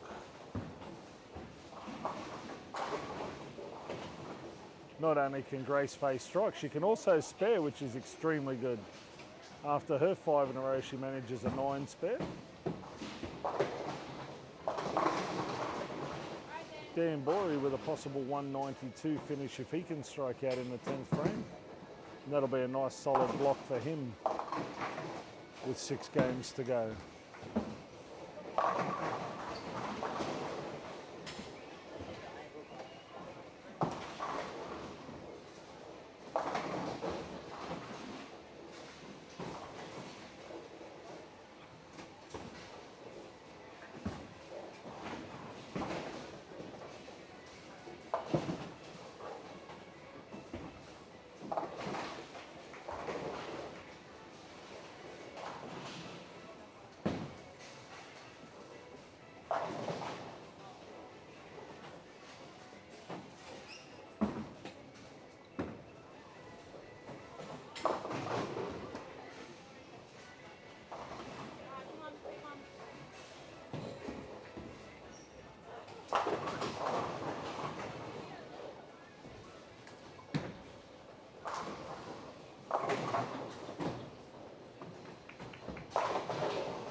Grace Fay getting it done on 21 and 22 with them back in the pocket for a strike.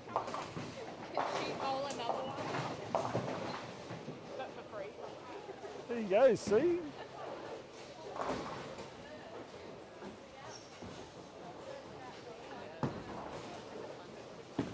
Keep going.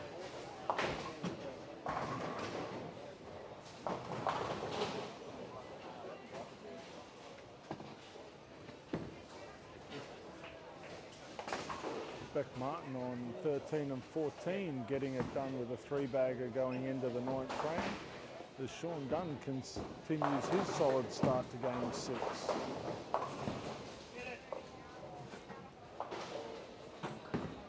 Rob McGrath with a 222 on lane 11 and 12.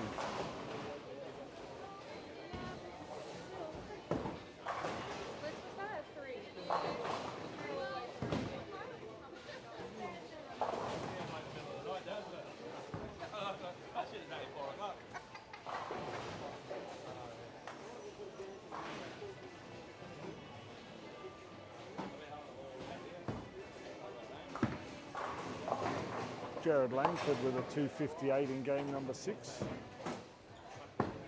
That's an outstanding block for him.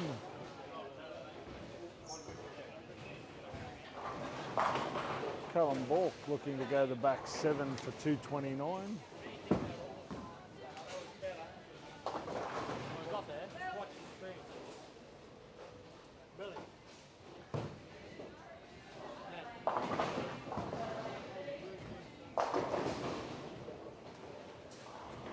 Callum Bork will finish up with 2-0 and Beck Whiting can finish off at 245.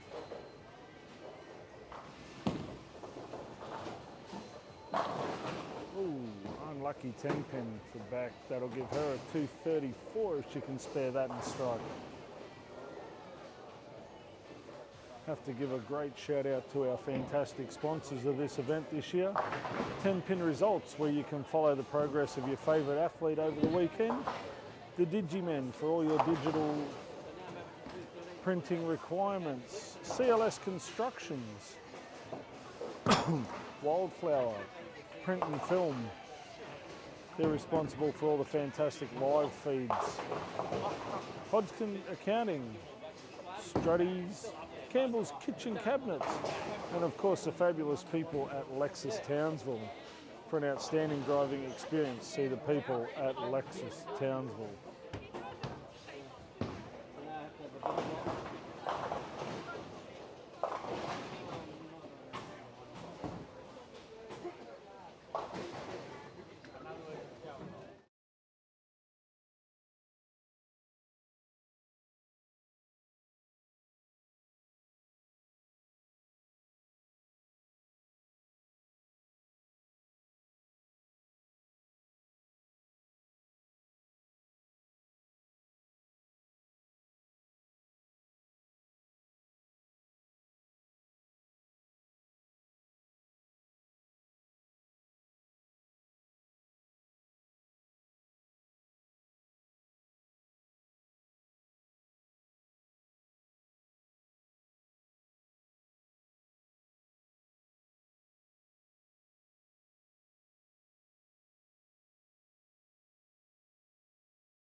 Turn me on, Tyson.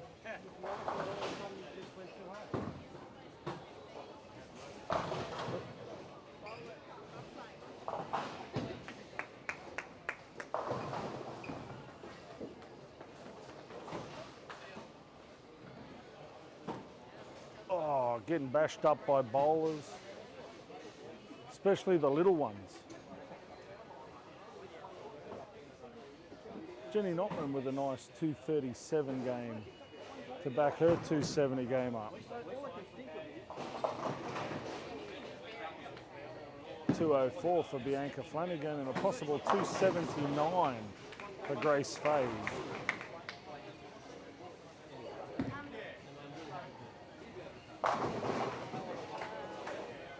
She can do it.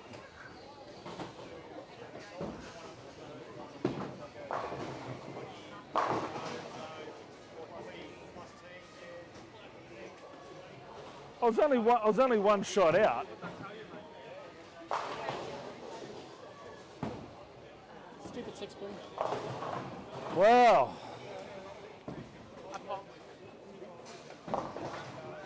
Yeah, but you followed it up with a strike, so... Oh, great strike by Chloe Jones there. Caves in the left-hand side of the deck.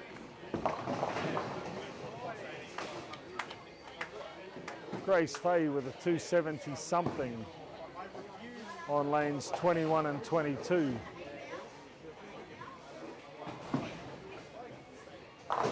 Stephen Livingston with a nice 5 spare.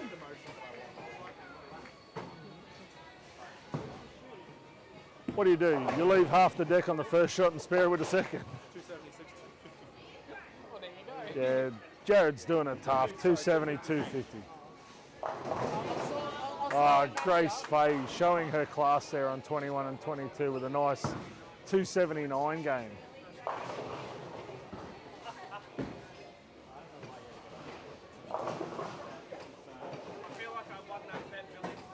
Now, I don't mind if I have to come down and take the mickey out of it for 12 shots. I don't mind for a fee.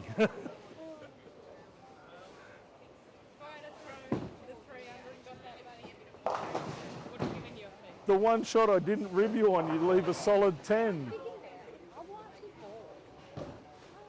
Just that one. Sorry.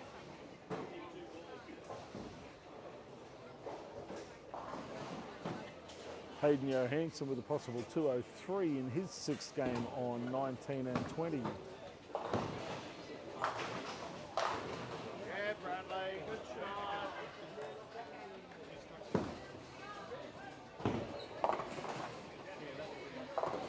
Sean Dunn and Beck Martin with a 225 and a 222 respectively.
just while we're waiting for the end of the third block here at the 2021 Lexus of Townsville Open. We'd like to give a massive shout out to our fantastic sponsors of the event this weekend. Campbell's Kitchen Cabinets for all your kitchen cabinetry requirements. Struddies for all your sporting apparel, screen printing and dye sublimation. CLS Constructions North Queensland. Hodgkinson Accounting. The amazing live stream and audio that you guys are enjoying at home is brought to you by Wildflower Print and Film. The Digimen for all your digital printing requirements here in Townsville. And for those that want to keep up to date with your favourite athlete and all the results and excitement from today, please jump onto 10 Pin Results. The amazing staff here at Townsville 10 Pin and Fun Centre for making all the bowlers and volunteers feel welcome throughout the weekend. Lily Wilson and her crew are doing a fantastic job here this weekend, as are all the back end staff keeping the machines running as efficiently as possible. And of course, our amazing sponsors from Lexus of Townsville. If you'd like an exciting and amazing driving experience, please see Chris and the team at Lexus of Townsville. And of course, our amazing volunteers, our lane marshals. They give up their time all weekend to ensure the bowlers get what they require when they require it. So a massive shout out and thank you to them.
Okay, block number 4 is underway, games 7 and 8. We have Sean Dunn on lanes 9 and 10 and Beck Martin. Beck Martin has opened up with the front 5. Sean Dunn with the front 4 looking to capitalise and make it the front 5.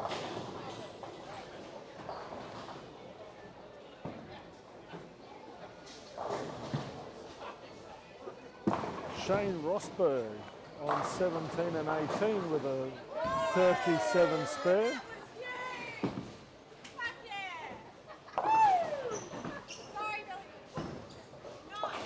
Jenny Notman's on fire. Obviously so is Jamie McGleary. Well, she's on something anyway.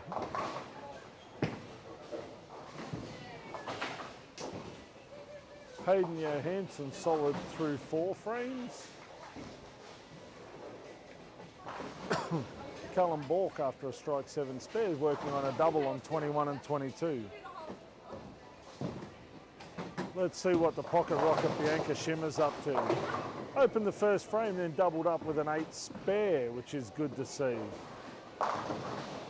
Callum Bork, Mr. Consistency himself, drains the pocket on 21 for a strike. That gives him a 3-bagger looking comfortable.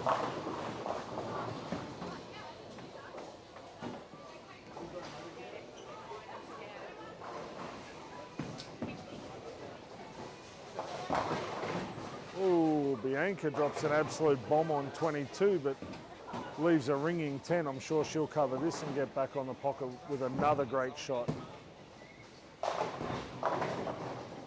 Hayden Johansson with a short messenger for a 10 pin, that's all right.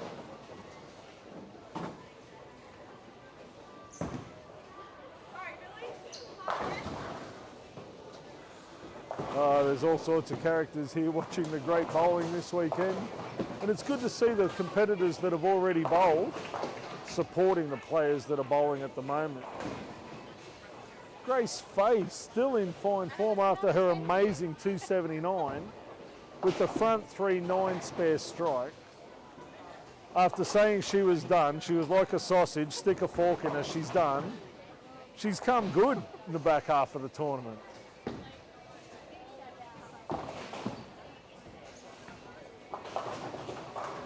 Stephen Livingston, the Earl of Townsville with the front 5.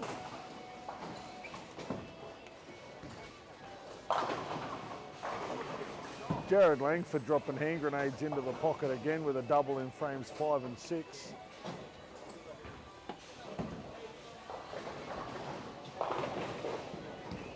Tiff Holt, nice and solid through the front 4 frames.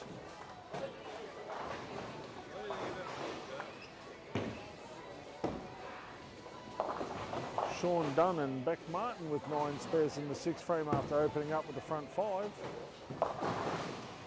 Beck Whiting still dominating with a strike in the 7th. She's clean through 7 frames.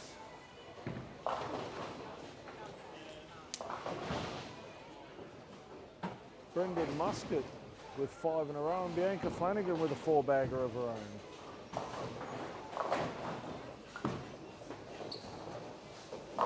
Jesse Ellis has been consistent after his 288 in game 4, and he's solid through the first 7 frames.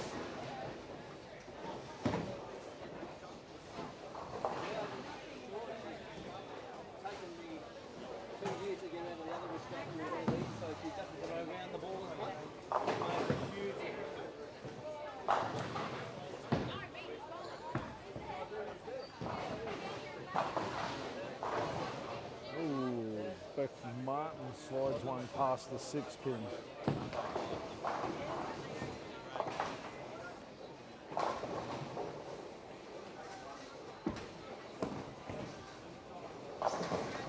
On lane 9 and 10 we have Nick the Devastator Devaney with an open in frame number 7.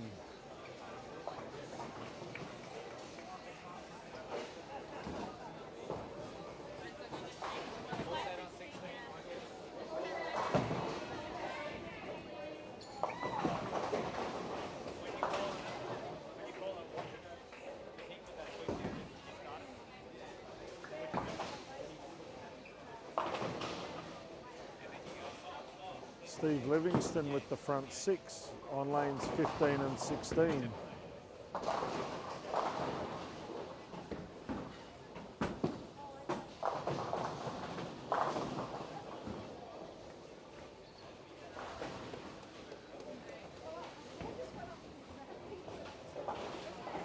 Angela Schimmer with a nice 3-bagger on 15 and 16.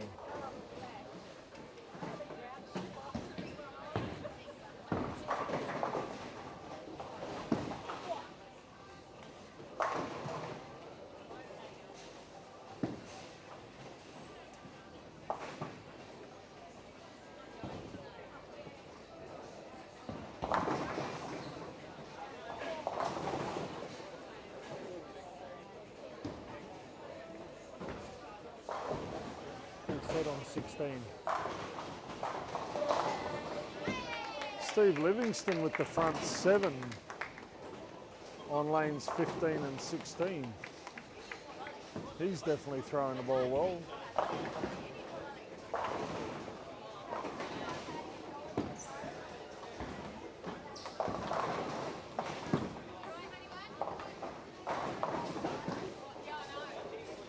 Chloe Jones with a double in frames 7 and 8.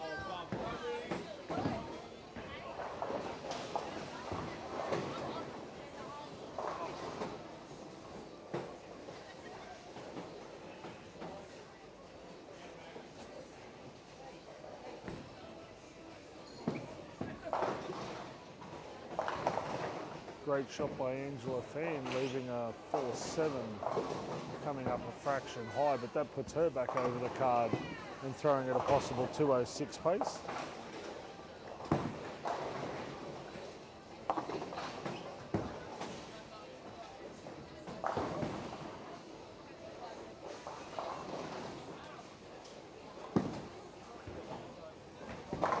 Brody Roundtree's in the pocket again.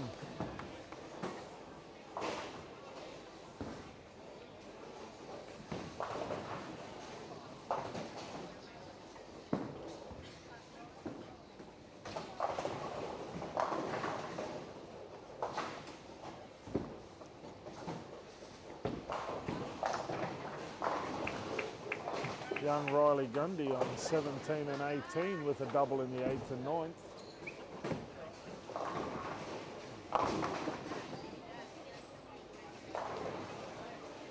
Chloe Jones storming home in game number 7 with 3 in a row.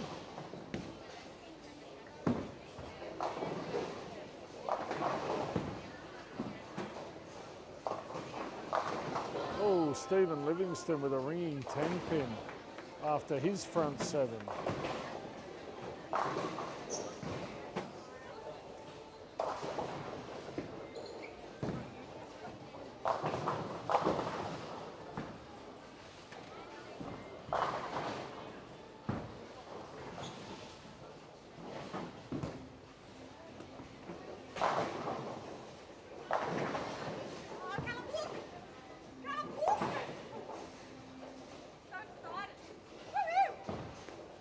That's the most excitement I've ever seen him show.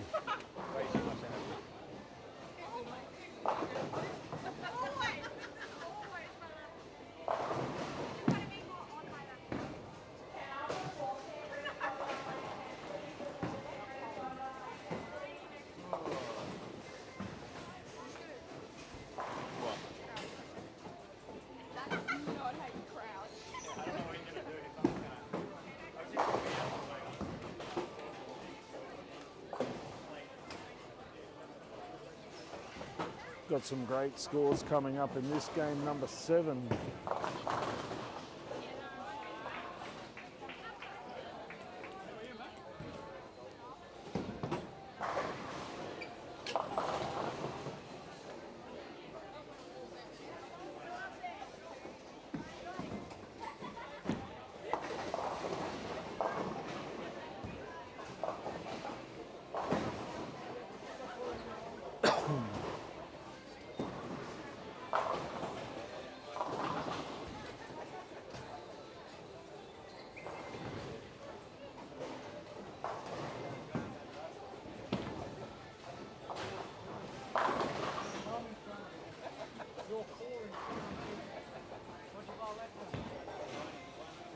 Bianca Flanagan on 3 and 4 with a 2:23 game.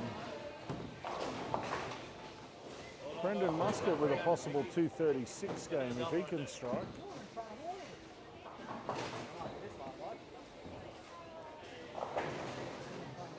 Jesse Ellis on 3 and 4 with a possible 2:48 game.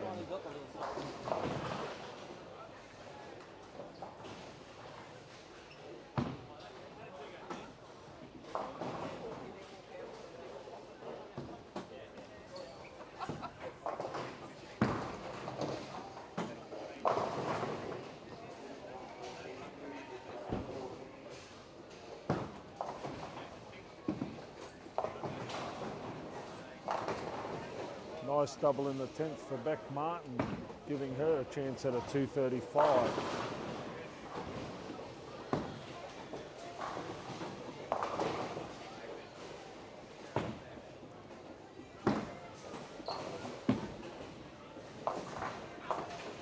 Jesse Ellis lining up on 3 and 4 for a possible 2:48 if he can strike out in the 10th.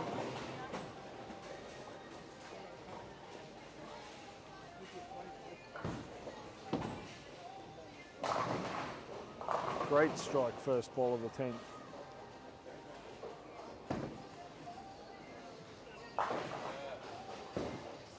You're on fire now. Hey? Not yet. Okay, smouldering. I'm over. It's okay. Smouldering, not quite on fire.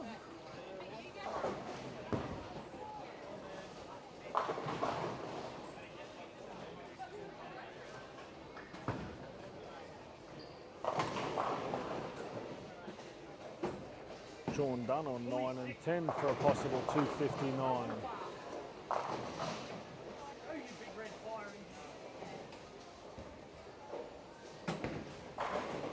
Jesse Ellis on 3 and 4 with a possible 2:48.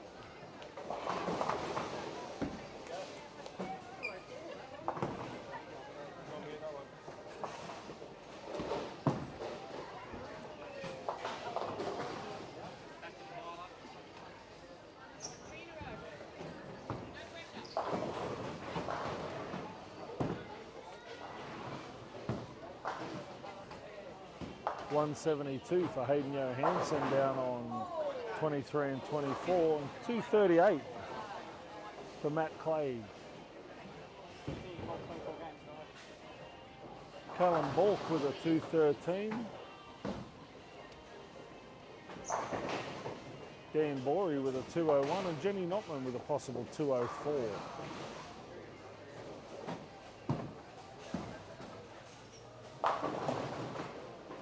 Nice finish there by Jenny.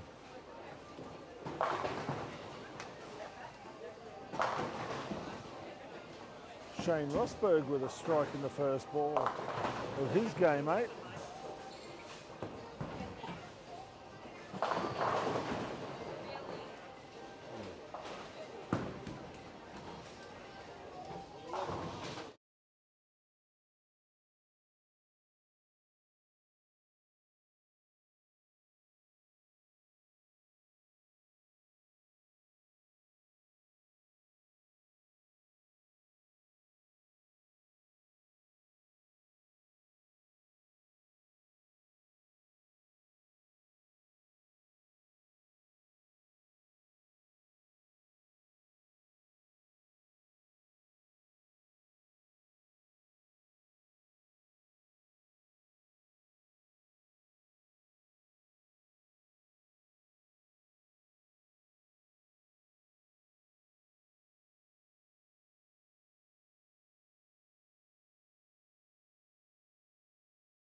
Okay, welcome back to the 2021 Lexus of Townsville.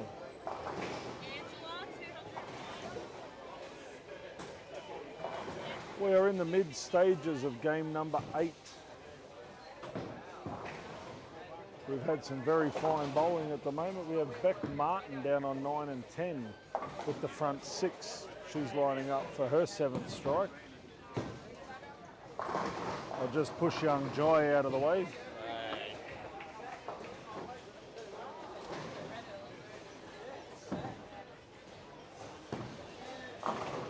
Great shot for frame 7 for Beck Martin.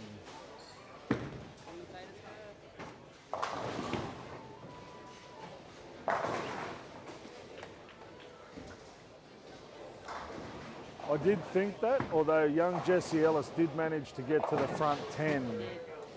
And the one shot I didn't commentate was when he left the 2-8. So I'm hoping, fingers crossed, that Beck can go all the way.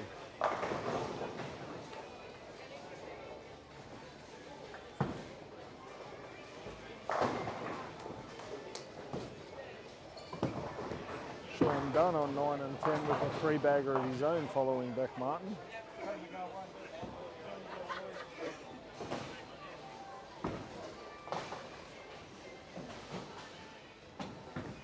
John Dunn on 13 and 14 with a double, and Chloe Jones working on a strike in frame number 5.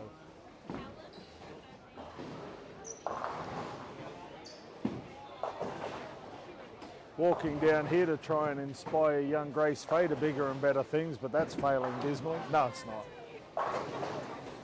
The last 3 games you bowled great. Yeah, last one. We had a bit of a rough patch, but we're getting better. Yeah, but you come good. Came up, we said.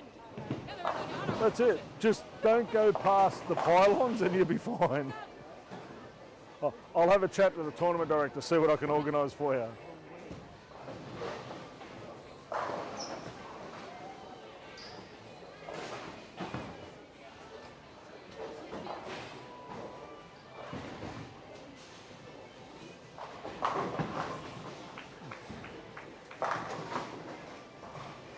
Callum Bork, the Wizard of the West, with a double.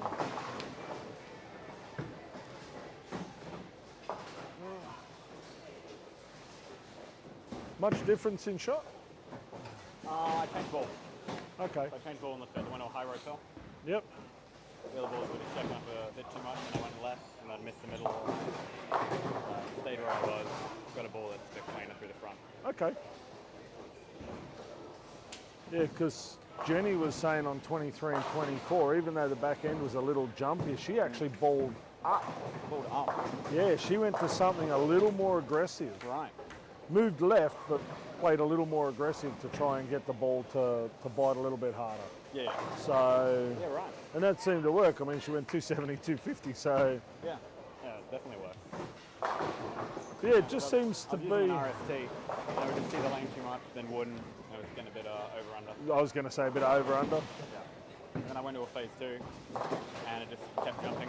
Yep. And I thought, we'll go to the high road, go back a bit. And, Well, something with a pearl, something just Yeah, to blend big out cleaner. that transition a bit.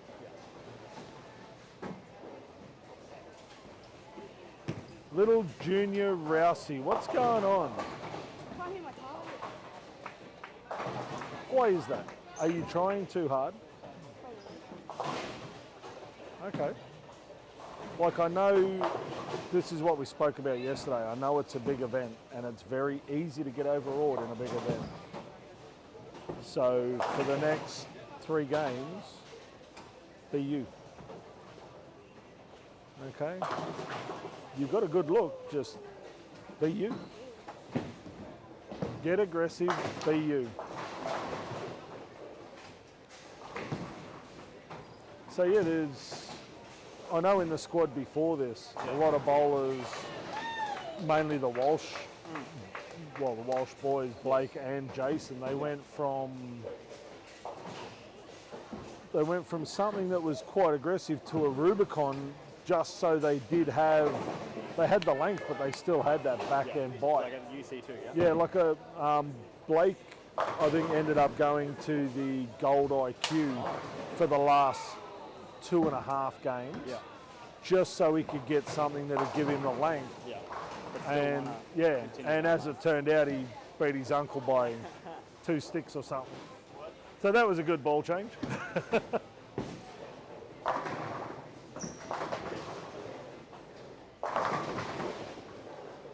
Great shot there by David Hughes with a ball change in the 7th frame.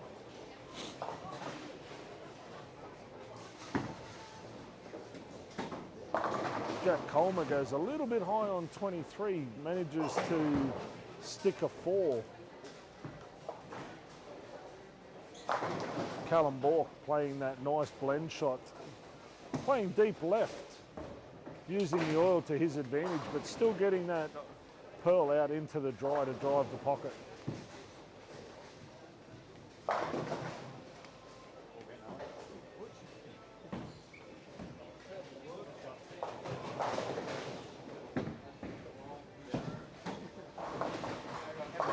Matt Clegg with a possible 235 on 23 and 24. Bianca Schimmer with a double of her own.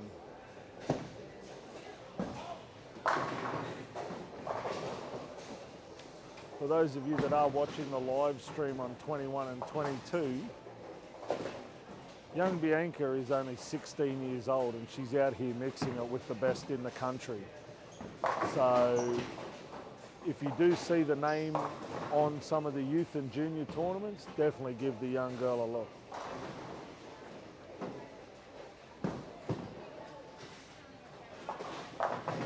.220 game for Jack on 23 and 24 as Hayden sticks a 10 in the second ball of the 10th. That gives him a chance at a 246. Callum Bork's just up there with a yo-yo at the moment. He's got it on a string.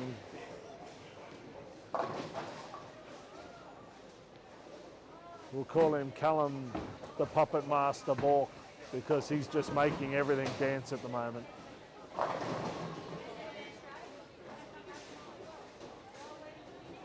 I have had the privilege of taking Callum away with an international team, and there is nothing that Callum won't try if it means a score. And off the lanes, he is probably one of the nicest guys in Australian bowling at the moment, but do not underestimate the man during match play. Hayden Johansson's back with a vengeance, 246.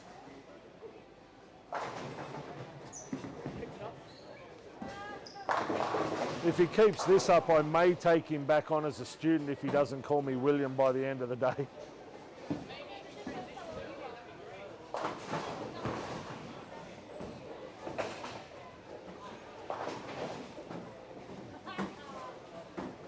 Matt Clegg with a 213 to finish up his game 8.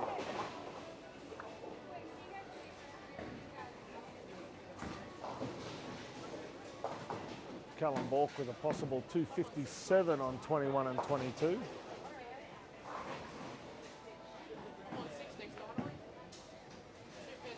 Yeah.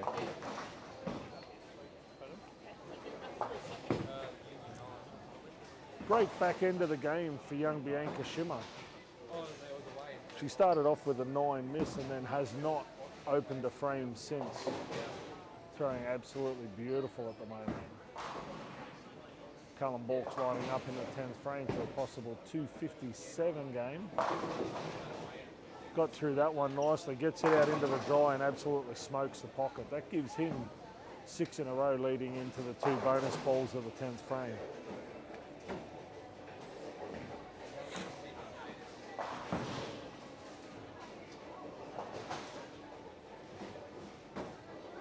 Callum is a true student of the game. There is nothing that Callum, as I said, won't try, won't entertain.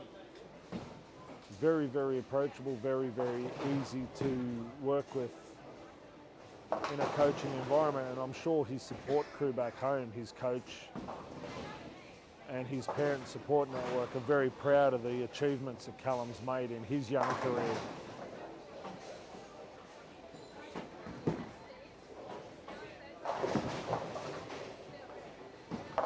Now, if you watch closely, Callum's just thrown a double in the 10th frame.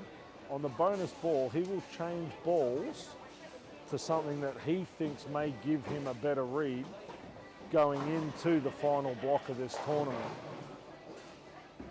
Now bear in mind, pinfall does carry over and he has gone to the Rubicon UC2 just to see what sort of look he gets with this ball.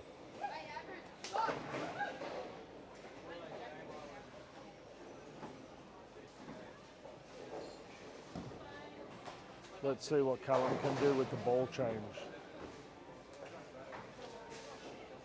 Got through that one nicely. Gets it out into the dry.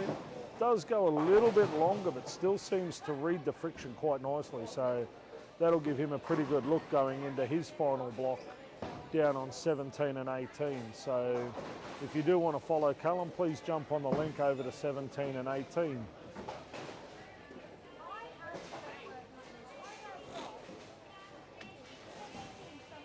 As we look through the centre, Jenny Notman with a 221 finish.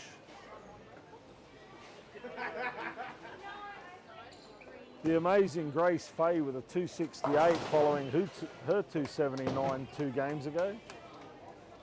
Done. Done. Come on now. 233 for young Riley Gundy.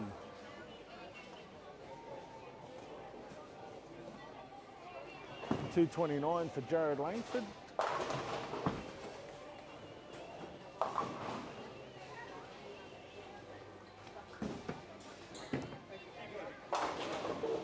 $268 for Beck Martin and a $217 for Sean Dunn on 9 and 10.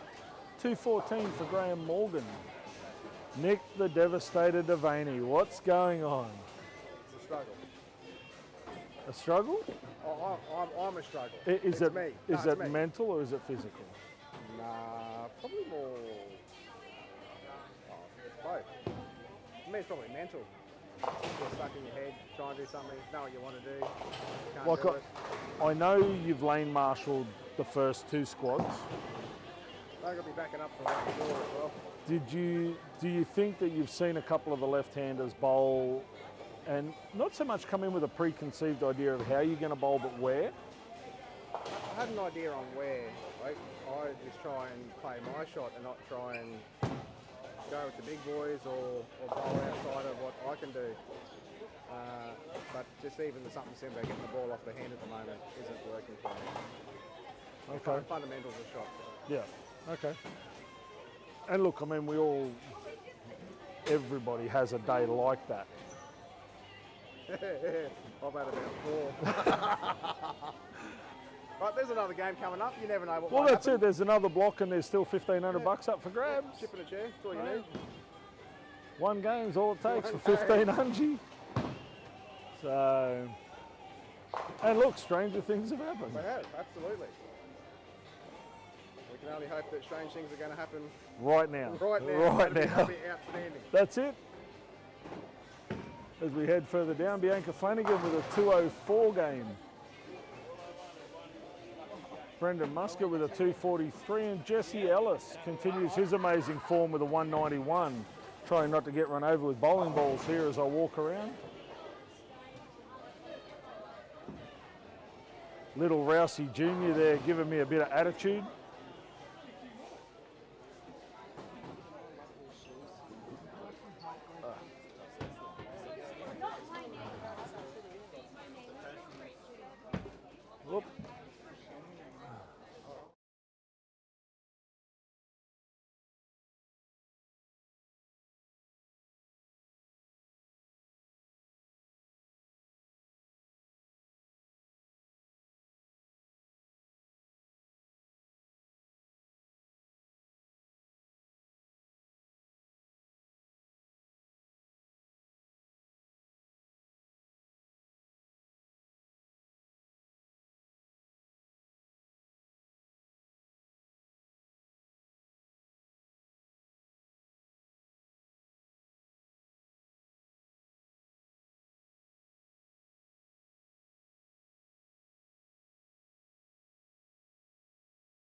Okay, as the bowlers are entering their game number 9 here at the 2021 Townsville Lexus Open. Massive shout out to our amazing sponsors this year, Campbell Kitchens Cabinets, Struddies for all your sporting apparel requirements, CLS Constructions North Queensland, Hodgkins Centre Accounting, Wildflower, Film and Photo. They supply all our amazing live stream. The Digimen for all your digital print requirements. 10-pin results so you can keep track of your favourite bowler with all their live scores and action from today. The amazing Townsville 10-pin Fun Centre. Without them, this tournament would not be possible. And the amazing people from Lexus of Townsville. If you're after an amazing driving experience, please go and see Chris and the staff at Lexus Townsville.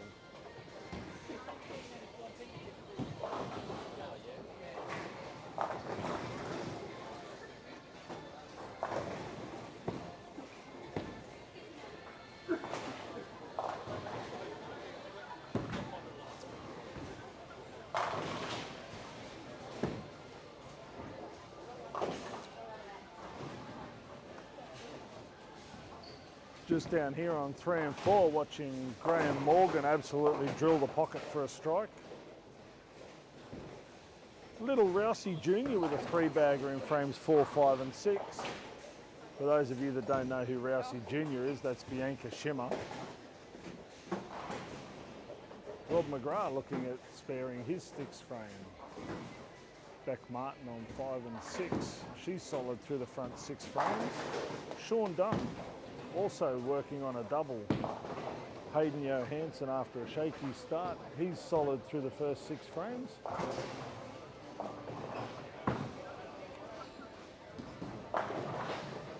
Run through here is Bianca Flanagan, who's also solid through the first 5 frames on lanes 7 and 8. Chloe Jones after a horrific 5-3 count. She's looking to get her game started.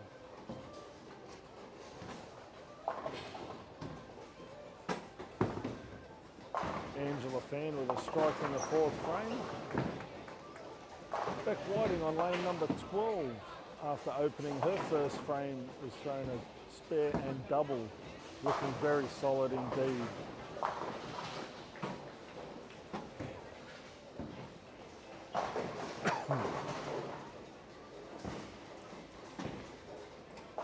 Riley Gundy on lane 13. He's closed through 7 frames. And Grace Fay, the Victorian superstar, is back on target with a nice solid pocket strike.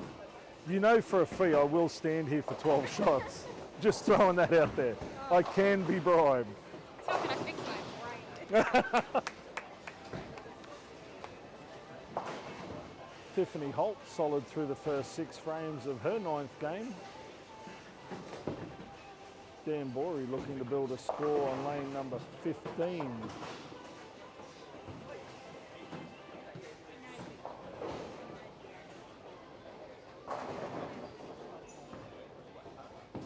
Smile, Jen. 3 to go. Make the adjustment, execute the shot. You know the adjustment you need to make. Well, you change balls, you throw a strike. It's obviously a good change. Doesn't have to be, you don't get style points.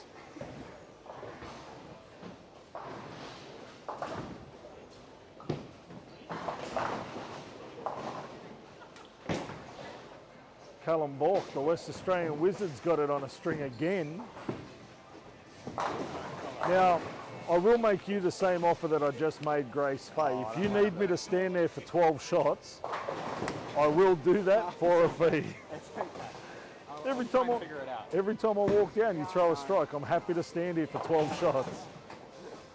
Something about it being just 12 strikes in a row. No. 12 strikes in a row. No, but I have heard a rumour that there may be a mystery prize for back row bingo. Just because I did that in a For those of you that are unaware of back row bingo, if you can leave a 7, 8, 9 and 10 pin in the same game on their own, you win back row bingo. Ball return on 20. Oh, coming down.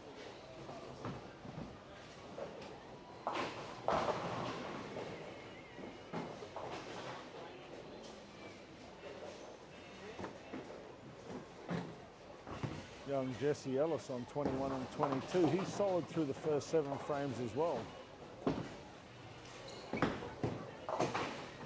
He's been in a very, very good streak of form.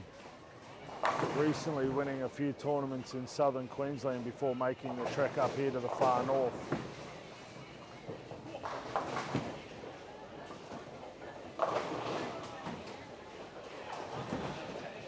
Callum Bork's proving that he's got a little bit of bleed room to the right as he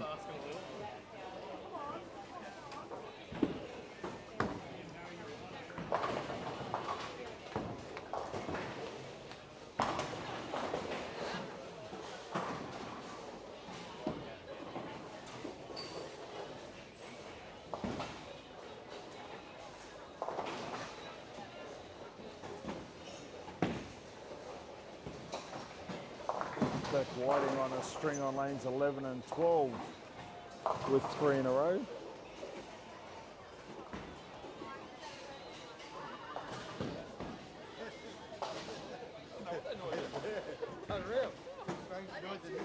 Here we go, little Rousey's coming up, giving me attitude. Let's go down and see what she's done on 3 and 4. Outstanding effort, 5 in a row to finish her game with a 201.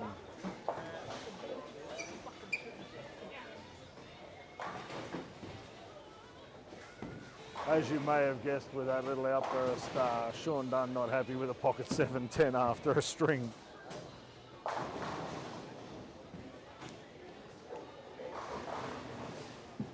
Beck Martin throwing at a possible 259 pace as well. Graham Morgan back on track with a 239 going down on 3 and 4. Hayden Johansson looking at firing up as he trips a 10. First ball of the 10th frame. Gives him a possible 225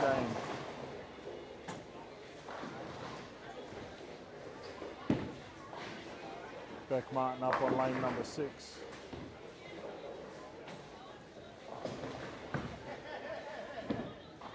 Gets through the ball nicely. Great ball shape on that one. Kicks all 10 pins in the pit. That gives her 229 in the 9th frame with a double in the 10th. So she's 250 plus in game number 9.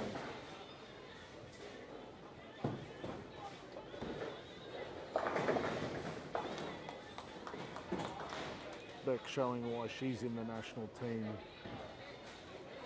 When you can deliver shots under pressure like that. Hayden Johansson with a double in the 10th gives him a strong chance at 225. After a very shaky 2 opens, he's fought back nicely.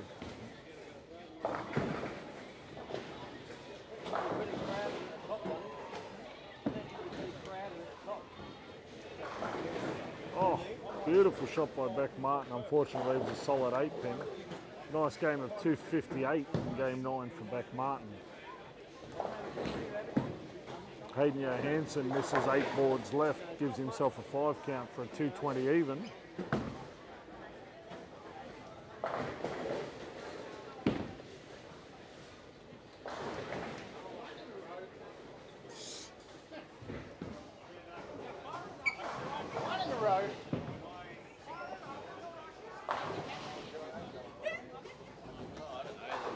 Turn the button off. Turn off.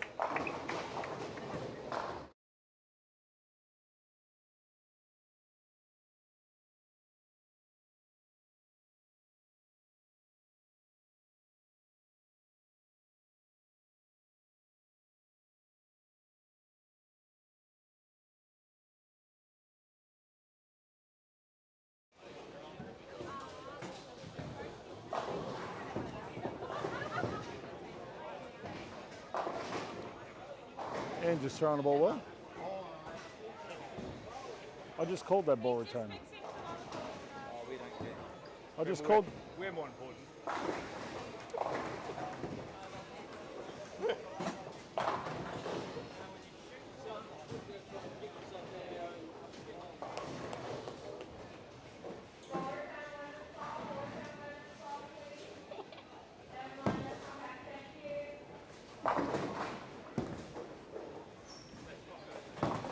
Sean Dunn just waiting for a full set on lane number 6 before he can string his 10th frame together for a possible 233.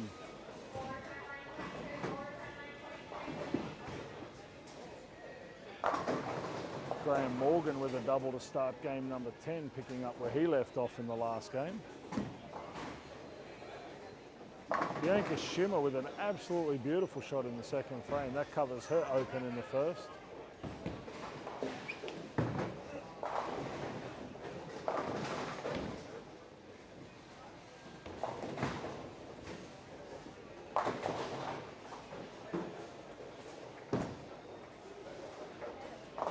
Rob McGrath looking to double up.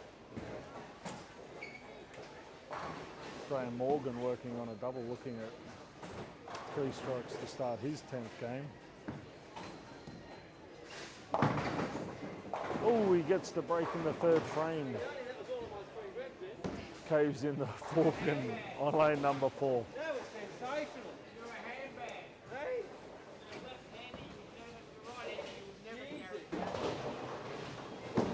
I just need to know, Graham, what's it like bowling a tournament with as much power as you have?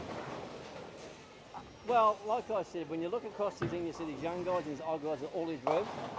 I think to myself, mate, if I'm competing and I can still catch up and I can still manage to, to stay with all these guys, then I must be doing something right. You only need enough revs to knock over 10 pins, don't you? I know, so...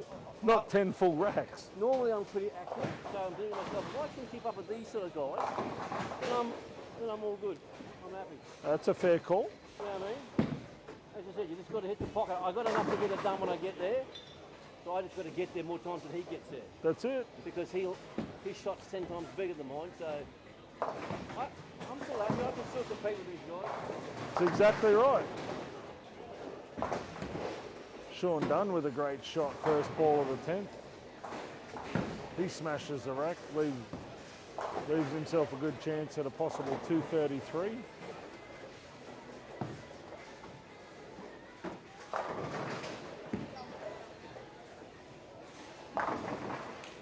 Bianca Schimmer not giving up without a fight.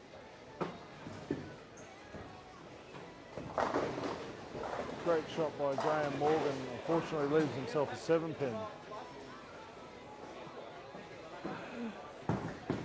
Sean Dunn lines up second ball of the 10th frame, smokes the pocket for a double. Sean Dunn making a fist of himself here. Throwing the ball extremely well so far today, Sean. Bianca Flanagan on 7 and 8 with a 215 in game number 9. Very quiet and unassuming young Bianca Flanagan, but manages to get the job done more often than not. Sean Dunn on lane number 6 lines up for his bonus ball. Carries the 4-7 late for a 233 game. Great finish for Sean Dunn. Nice finish.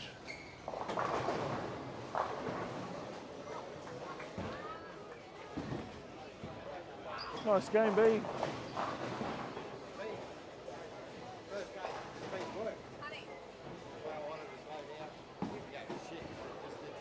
Stephen Livingston on fire. Well, apparently so. As long as you get what you need, that's all that I concern myself with, Steve.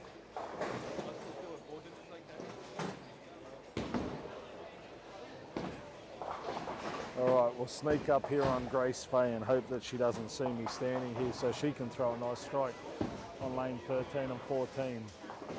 Oh, great spare by Beck Whiting on lane 11, sparing the 210 to give her a 216. Just saying that offer's still there, okay? 2 games to think about it.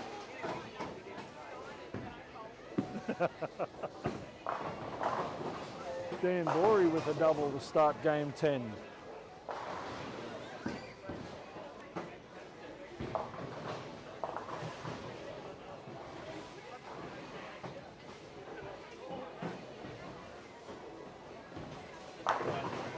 Callum Bork with a flat 10 in frame number 3. Jack Coleman has opened game 10 with a double.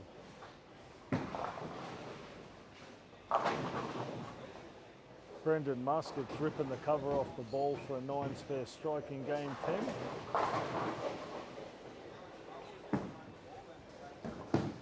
10. Young Shelley Peterson, what's she done?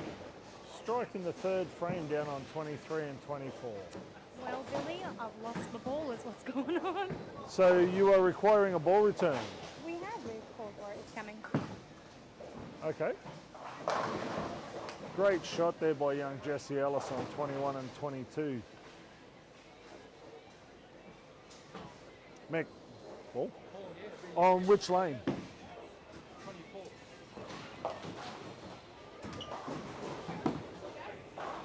Just having a bit of ball return issue on 24. We'll sort that out with the counter staff here. Ball on 24.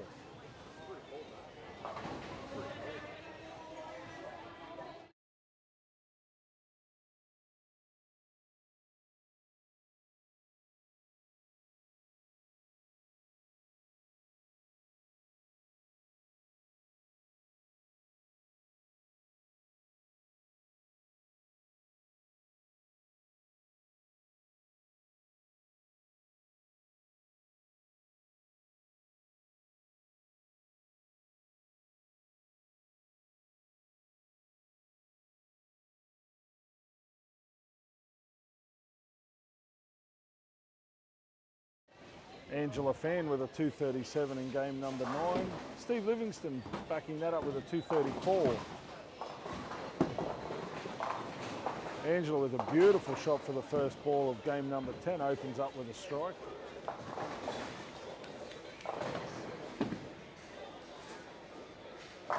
Beck Whiting also with a strike first ball of game number 10.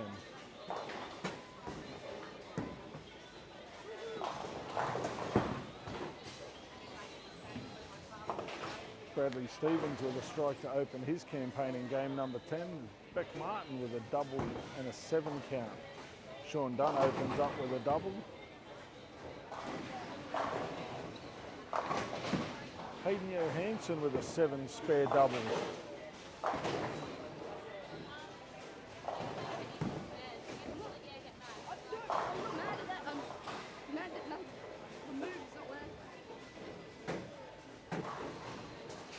Graham Morgan solid through the first 8 frames of game number 10.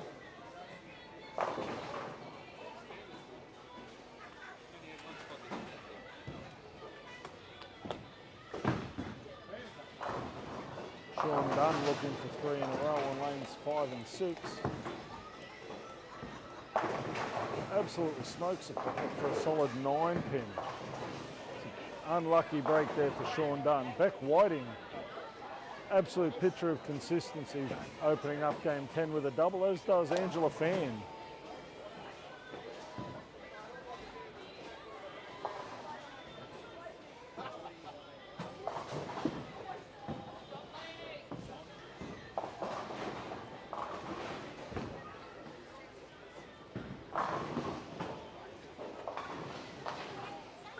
Dan Borey solid through the first 4 frames with a double, 8 spare, 8 spare.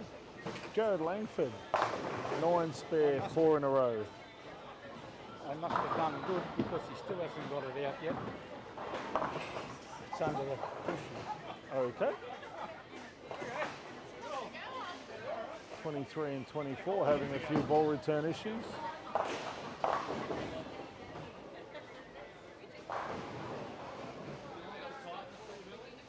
Sorry? It's a little bit congested. Oh, cool. Nice. You don't get events like this very It's as often. it should be, though. Ball return on 2. Yeah, as it should be. Yeah, well, that's the thing, you don't get that all the time. But, I mean, look, from a spectator point of view, it's great. It's good for spectators. And look, I mean, we've all been in tournaments where there's been one or two bowlers that have shot telephone numbers and the rest of the field's bowling for third. I've been in both of those. I was going to say, I'm pretty sure we've both been at both ends of that spectrum.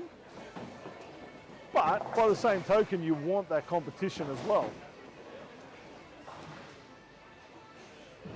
Matt Clegg with the front four to open game number 10.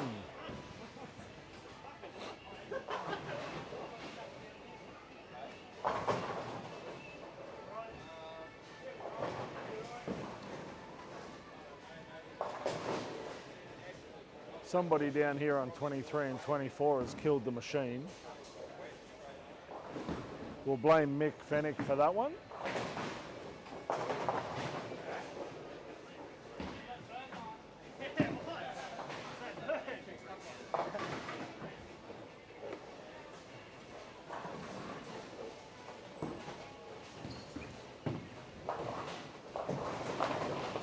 Jared Langford doing what Jared Langford does best after his 9 spare, and that's destroy racks.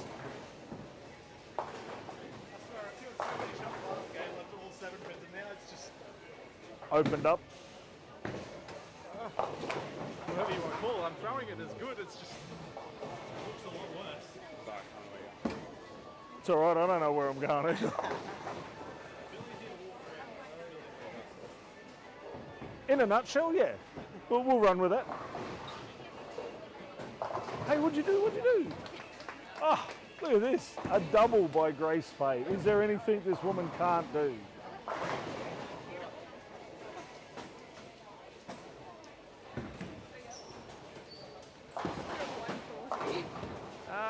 Yeah, it happens. All right, we're going to sit here. We're going to put the commentator's curse on Grace Faye.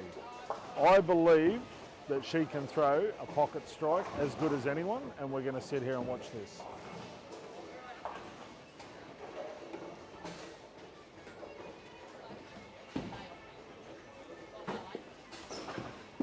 Grace Faye gives it a little bit of room to the right. It is coming back lightly. Unfortunately, she leaves herself a bucket.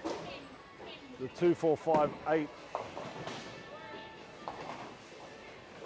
Beck Whiting on 11 and 12 is nice and consistent through the first 4 frames.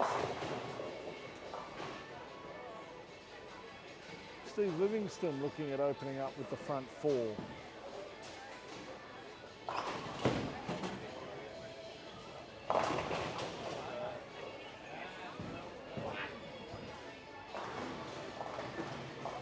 Hayden Johansson still solid through the first 5 frames of game number 10.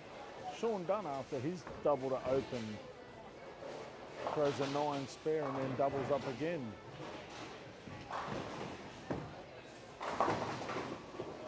Sean Dunn definitely not a bowler that needs any encouragement to get excited over a shot. Very much a player that wears his heart on his sleeve when he bowls. Angela Schimmer with a beautiful pocket strike in frame number 5. Keeps her solid through the first 5 frames. Hayden Johansson goes slightly left in frame number 6.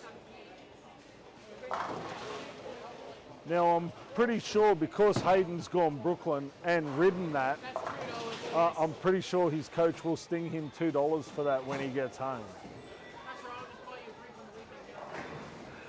Ah, you must think I'm easily bribed. Then again, I am.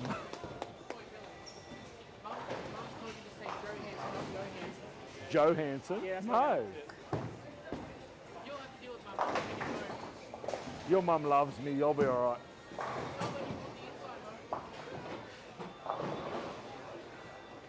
It just turned up.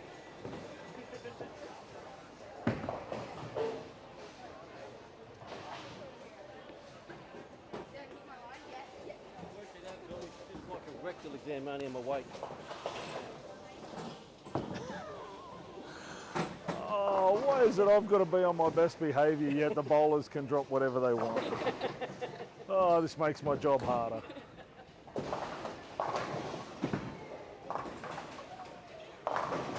Oh, beautiful shot there by Angela Fan. Young Bianca's down here watching Mum bowl, maybe trying to pick up a few tips and tricks.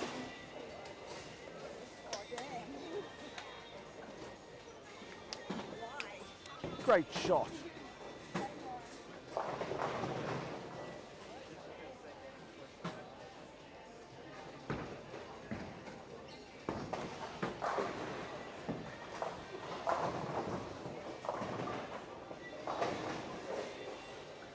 Hayden Johansson with the double down on lane 5 and 6. Hayden's bowled a very consistent first 4.5 blocks. Only thrown one game under 200. I think he had a 172. Bounced back with a 246, which is the way to do it. So was it a good ball change?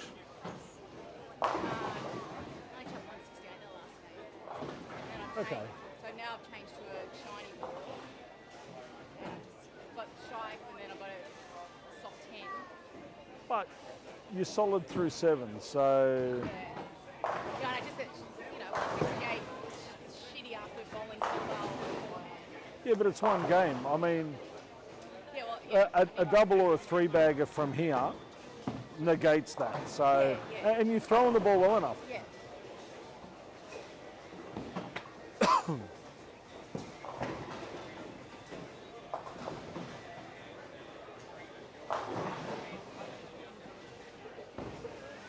Callum Bork with a ringing 10 in frame number 9. He won't mind that too much. He'll make that spare and move forward.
Or it won't, but it won't take long.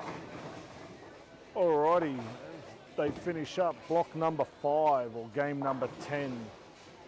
I'd like to give a massive shout out to our amazing sponsors of the tournament this year. Campbell's Kitchen Cabinets for all your kitchen cabinetry requirements.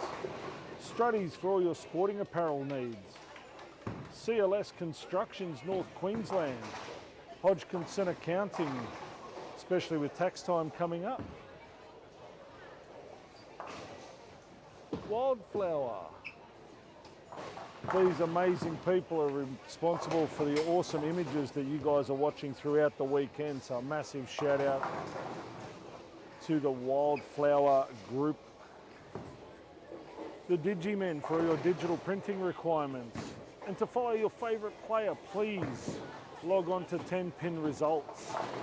Of course, we wouldn't be here if it wasn't for the amazing staff at Townsville 10pin and Fun Centre.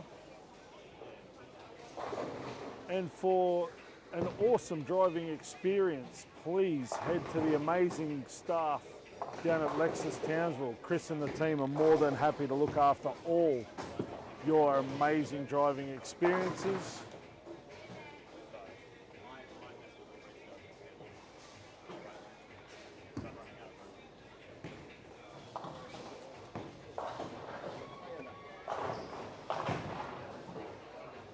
The Wizard of WA talking to a few of his local compadres.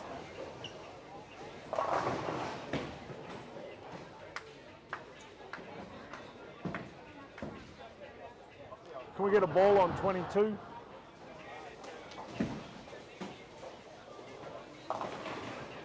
Beck Whiting with a possible 2-14 game. Oi. Steve Livingston with a possible 2-22 game.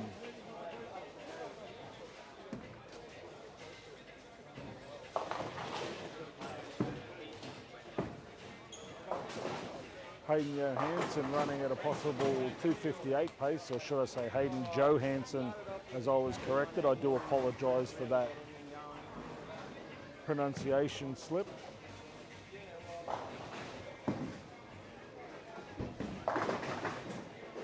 Oh, unfortunately he rocks the 4-pin for the second ball of the 10th. That'll give him a 247 with the spare.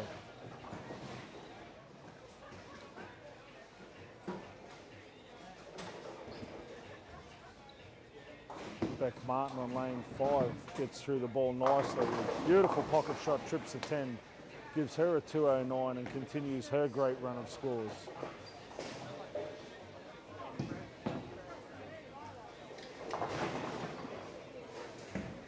Hayden Johansson's done a lot of spare practice over the last couple of months, and it's starting to show today.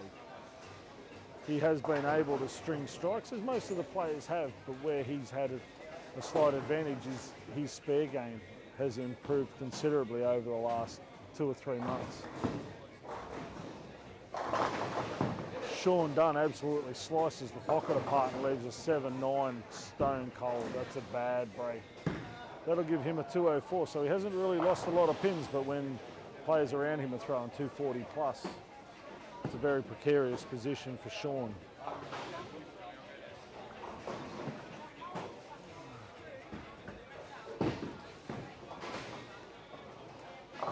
Sean just letting his frustrations be known. Angela Fan with a 209 on lanes 11 and 12.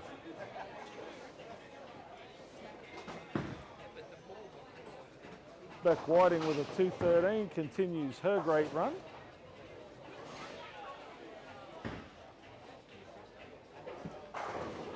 Very skinny 2-0.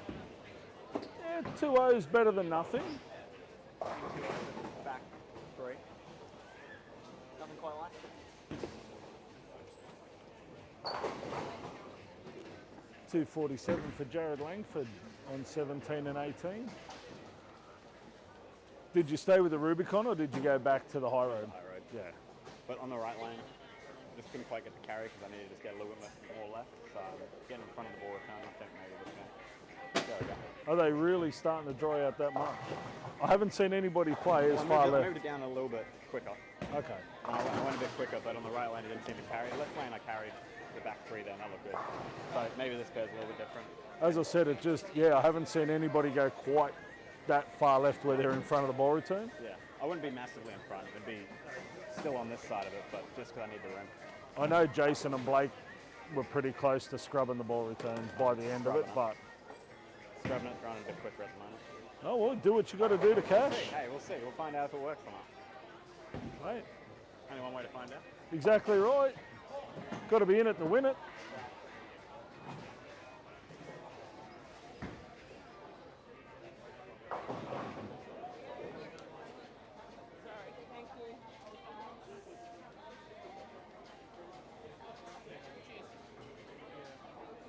Much better. And I did apologise for the pronunciation slip up. That's okay, Mum will love you for it. You're in a good place now. Yeah, all right. All right. Matt Clegg on 19 and 20 with a very nice 268.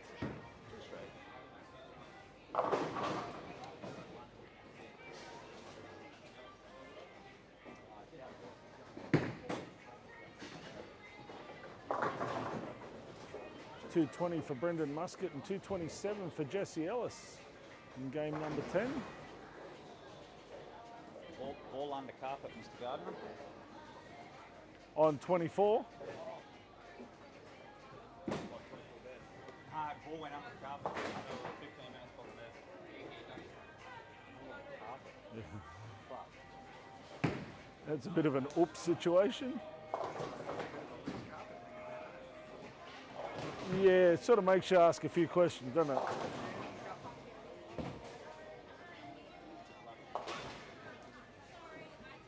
Still here, Em. No, I'm back. Oh, back.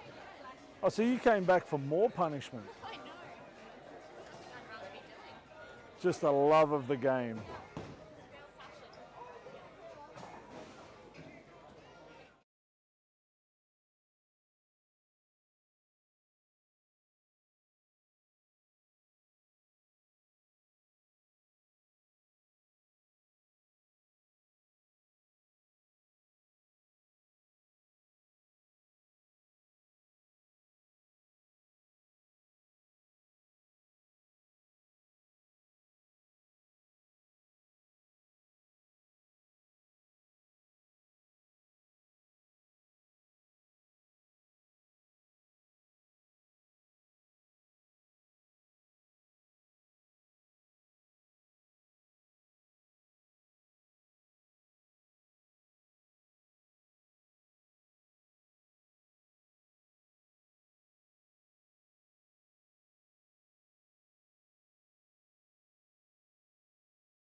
already the bowlers have transitioned into block number 6, games 11 and 12.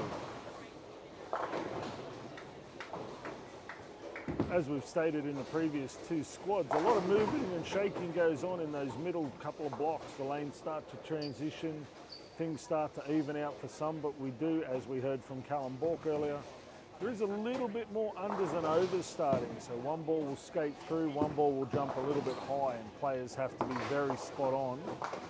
Not only ball reaction, but also ball speed. We found that more relevant last night. With the smaller squad, the transition didn't happen until slightly later in the event. However, this block seems to have started to transition around about end of game 4, early into game 5. We're now into the penultimate block. A lot of players that are right on the fringe of the cut, and we do have a bit of a log jam for the top 10 spot.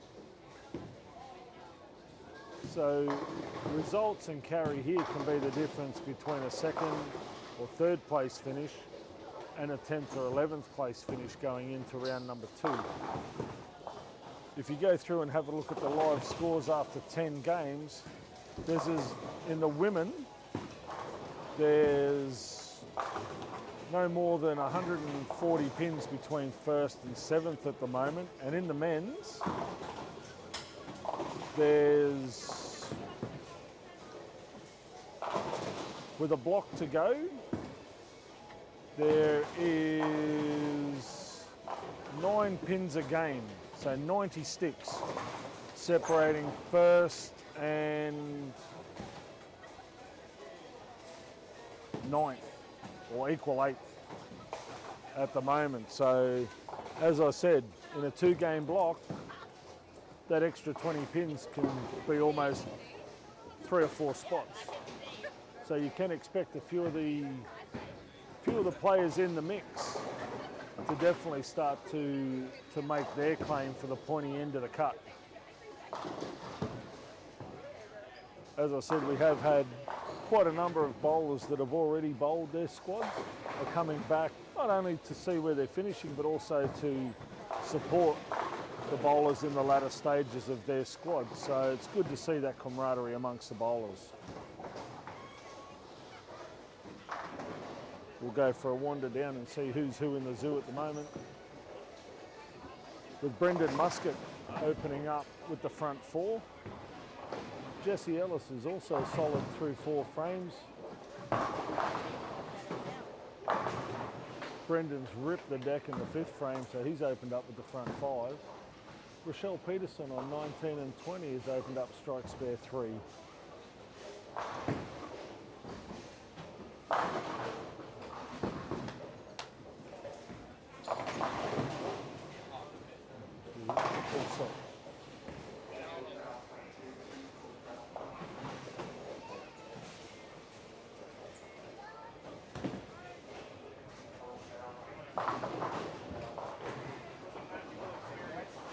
Sean Dunn with the front 3 on 23 and 24 also, and Brodie Roundtree opening up with the front 4 on 23 and 24.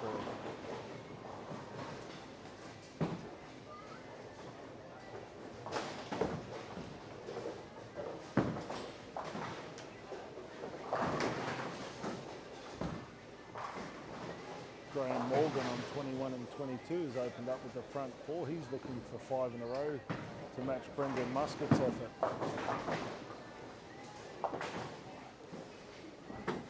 Sean Dunn's gone a little soft with his ball speed, gone through the nose, left himself a 4.69. Not an easy spare at all.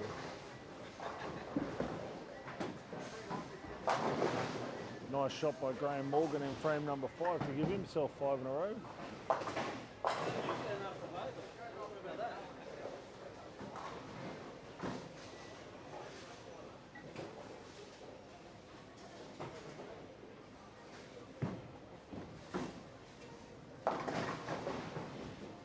Brawn versus pension card. Fair call. Battle of the powerhouses, eh?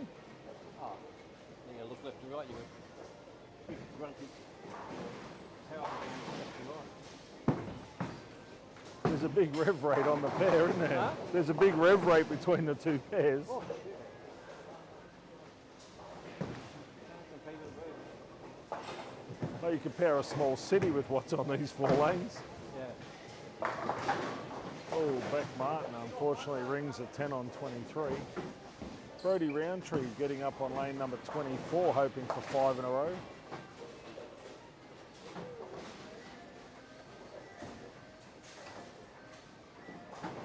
Brendan Muscat's runs come to an end after 5 with a 9 spare.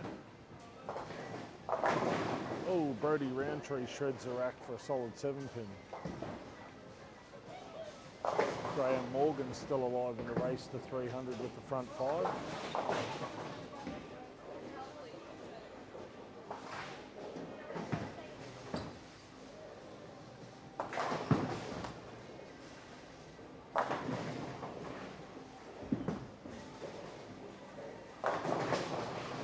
Graham can't quite kick out the 10-pin, unfortunately.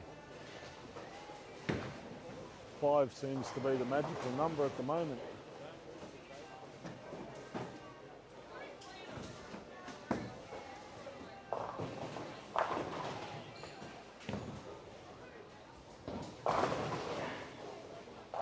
Matt Craig, after a spare in the first frame, has managed to string 5 in a row.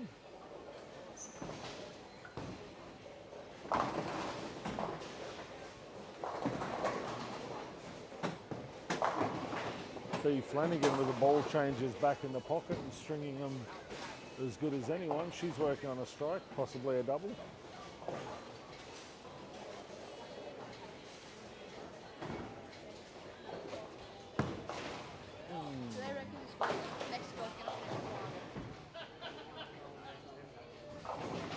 Next squad will finish about 11:15.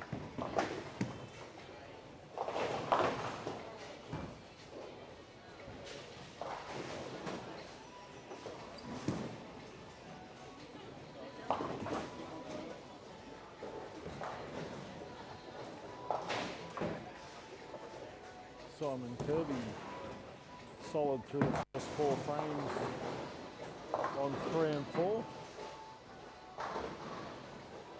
Luke Best also solid through 7 frames on 5 and 6.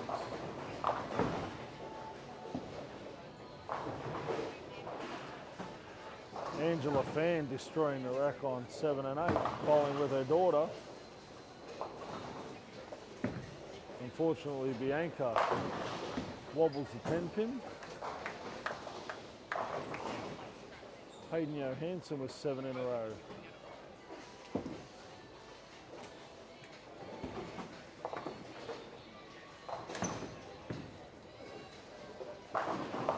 Hayden's made a ball change going into the last block. He's gone to something that'll give him a little bit more length, but still give him that back end reaction.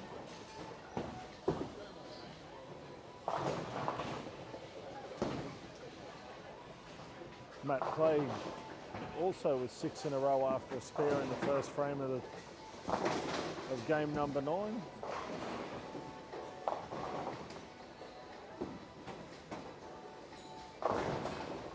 Matt goes light, splashes a pocket for a carry on 16 to give him 7 in a row.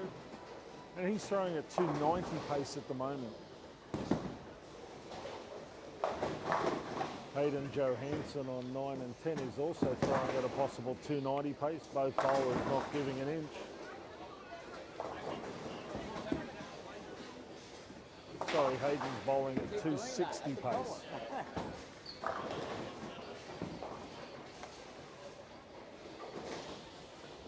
Having 2 spares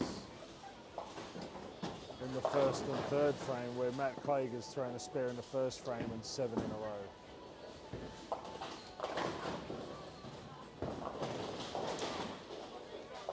Once again, there is an extra $500 up for a 300 game here this weekend, with the proprietors of Townsville 10-Pin and Fun Centre chipping in another $500 on top of the $1,000 prize pool already. Hayden Johansson in the 9th frame jams a pocket for a ringing 10-pin.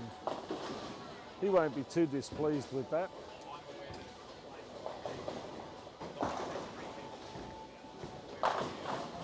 Matt Clay absolutely pumps the pocket in the 9th frame, giving him 8 in a row and still alive for a 290 game.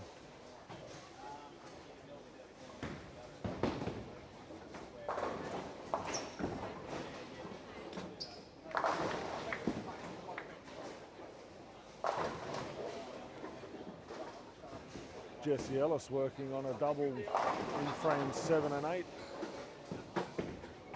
He's throwing at a possible 248 pace.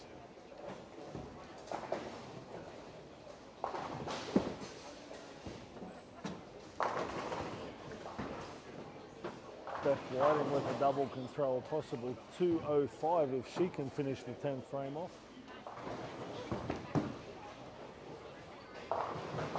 Oh, sorry mate, thought you wanted to hold my hand.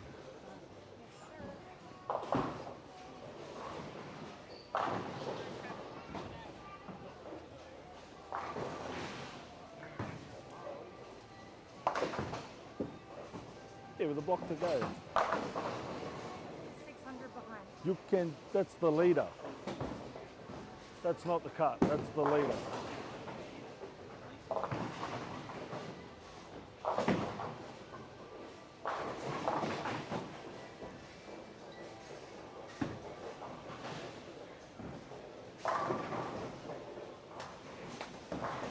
Brody Roundtree solid through 7 frames.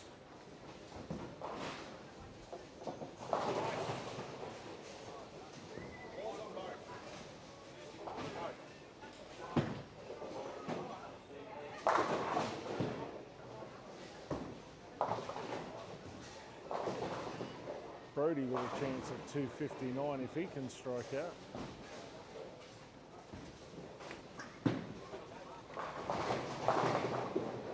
Sean Dunn with a nice strike. He can strike out for 234, which will mean he won't lose too many steps.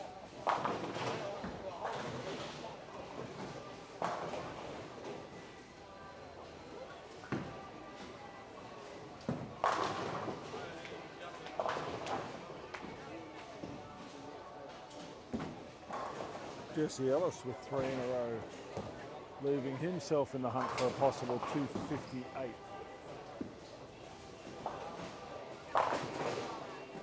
Sorry, 248.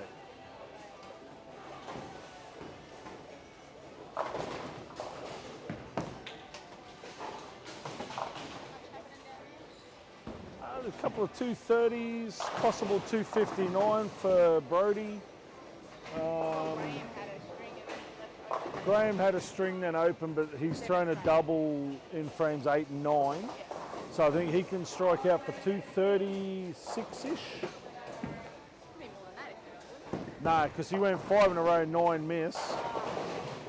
I think, and then he went strike, miss, double. Hayden Johansson with a 228 game. Matt Clegg on lanes 15 and 16 with a 269 game. Callum Bork with the back 4 for 179. He struggled to carry on 13 and 14.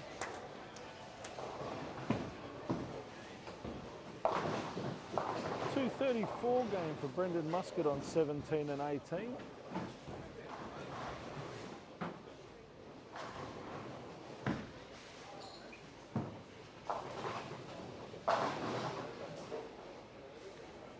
Jared Langford drains the first in the 10th, giving him an opportunity for 222.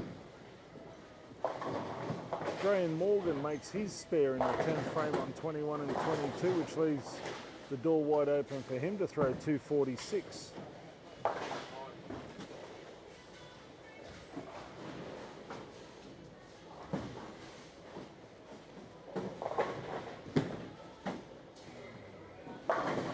Brody Roundtree on 23 and 24, coming back with a late flurry.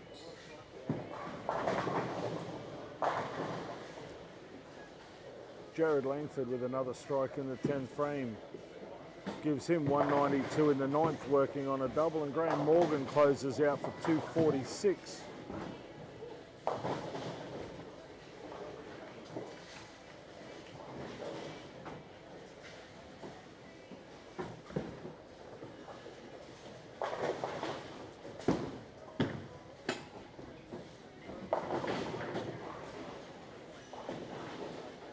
Not a good shot from Brody on lane 23, leaving the 267.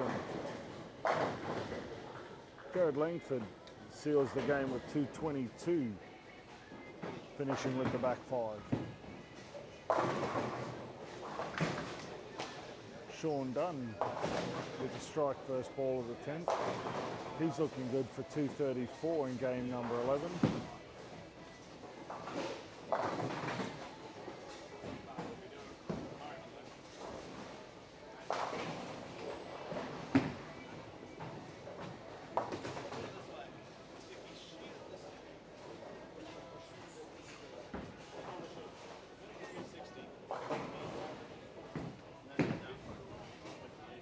Who's that? Who?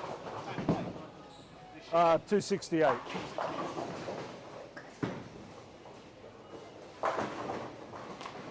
Sean Dunn with a 234 in game number 11. Jesse Ellis also with a 234 in game number 11. Michelle Peterson's opened up game number 12 with a double.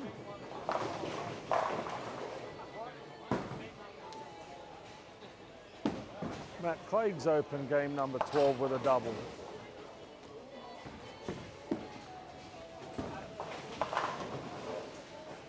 Callum Bork makes a 9 spare first ball of his 12th game.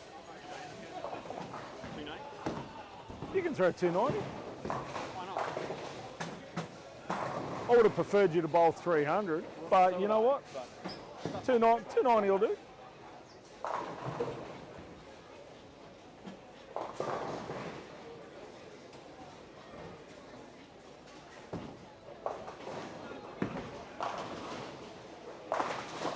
Hayden Johansson with an absolute bomb in frame number 3 for a solid 7-pin. Stone cold.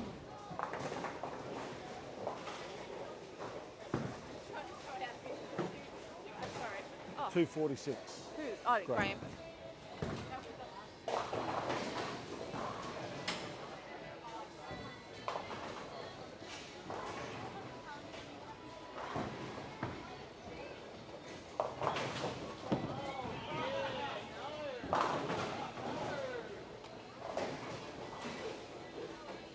Shane Rosberg with a pocket 4-6. That pretty much sums up his evening.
All right, we're into game number 12 here in C Squad.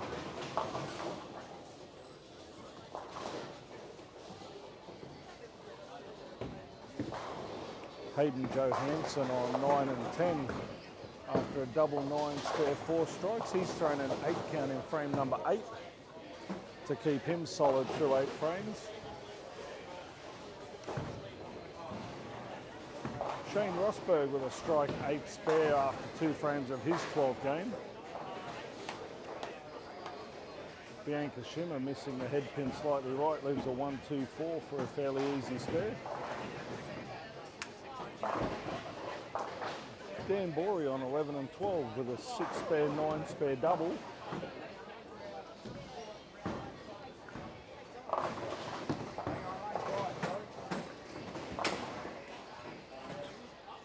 Bianca Flanagan on 11 and 12 is working on a double. Jenny Notman has a strike going in frame 4.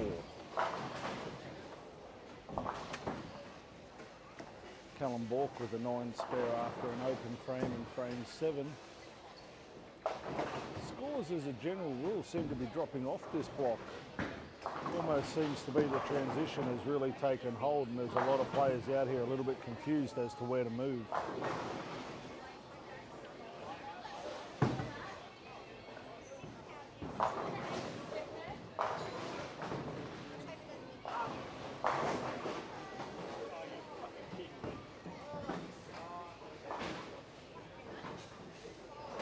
Graham Morgan strike in the 8th frame, he's solid through 8. Jared Langford after the front 7 jams a solid solid 10 pin in frame number 8.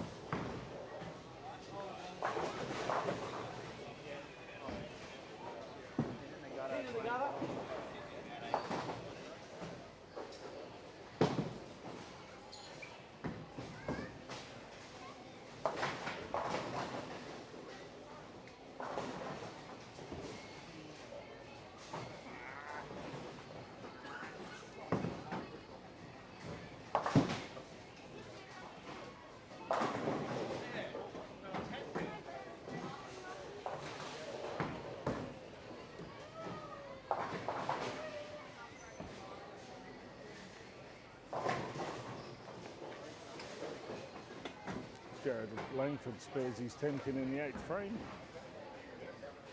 Graham Morgan with a possible 238 following his 246 in game number 11 would give him a solid finish.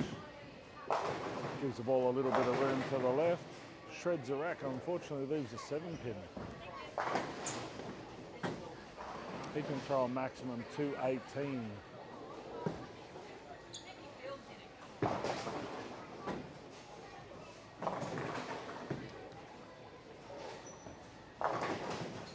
Brody Roundtree working for 4 in a row. Jared Langford back on target with a strike in frame number 9. He's throwing a 279 pace.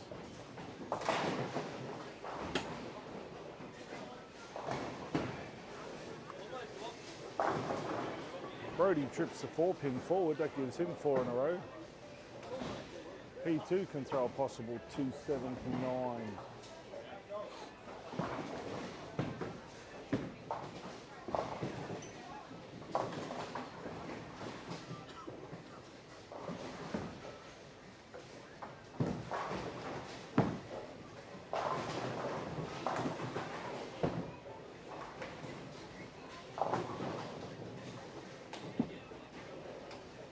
Morgan steps up, throws an absolutely beautiful strike, first ball of the 10th. That keeps him alive for a possible 218 game to finish off. Sean Dunn with a strike in frame number 6 after 4 consecutive 9 counts.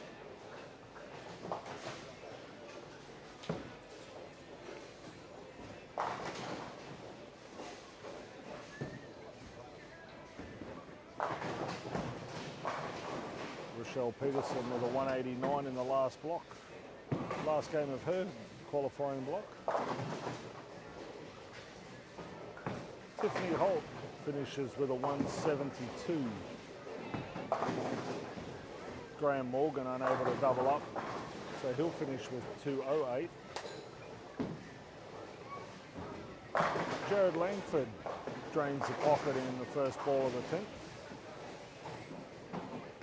He's obviously made the adjustment which saw him leave a solid 10 pin with his last time up on 22. He's still on track for a 279 following his 238 game 11. Brodie Roundtree on 23 and 24 also sticks a 10 pin.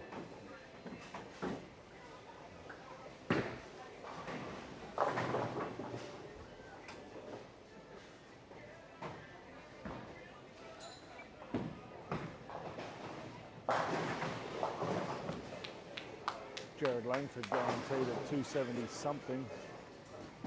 All he has to do is stay behind the foul line.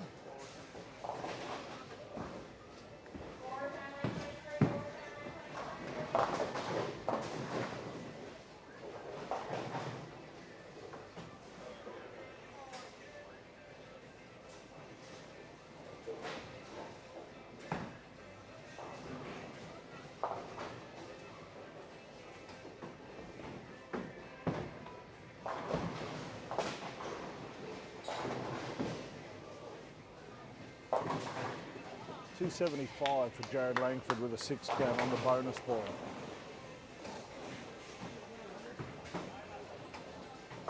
Jesse Ellis struggling in game number 12.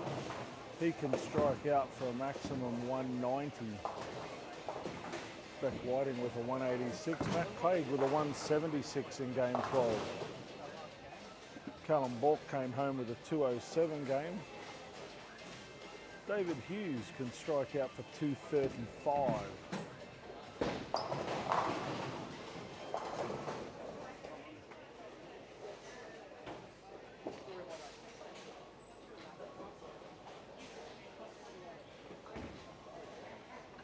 Hayden Johansson with a 241 in game 12 to finish his day off strong.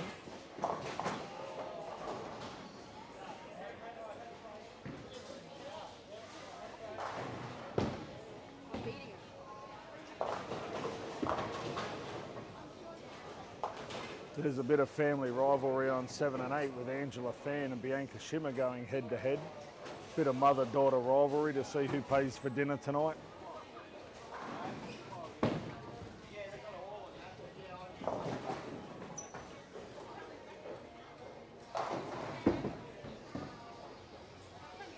Chloe Jones finishes with a 191.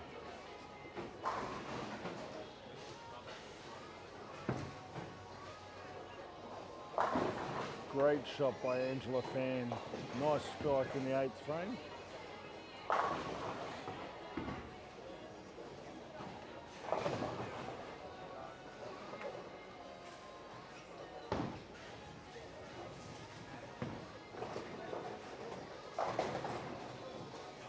Bit of a late transition.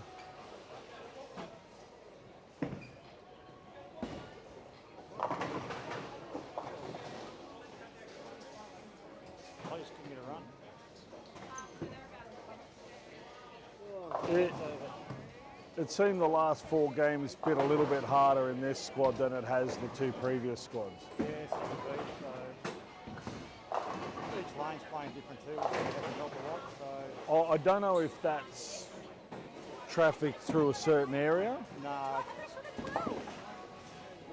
But yeah, the last 4 games just seem to bite a little bit harder for this squad than it has in the 2 previous squads. yeah, I think it has.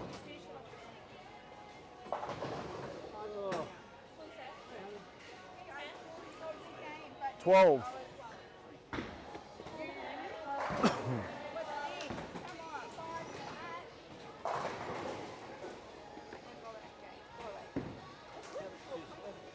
Alrighty, Bianca Flanagan can finish off with a possible 217.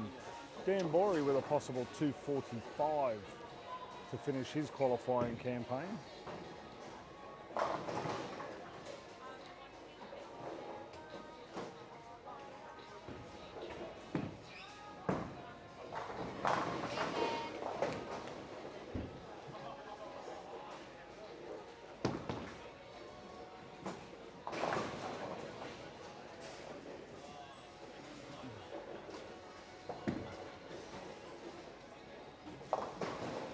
Bianca Flanagan with an 8 count first ball of her 10th frame. She can bowl a possible 207. Jenny Notman can finish up with 214 if she strikes out in the 10th, finishing on her favourite lane.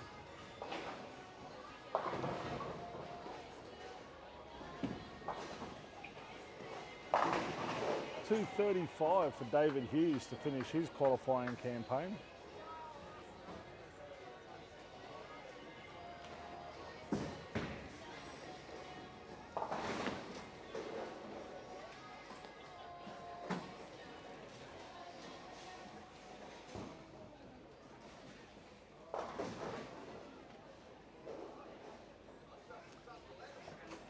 At the conclusion of this squad, the lanes will be redressed.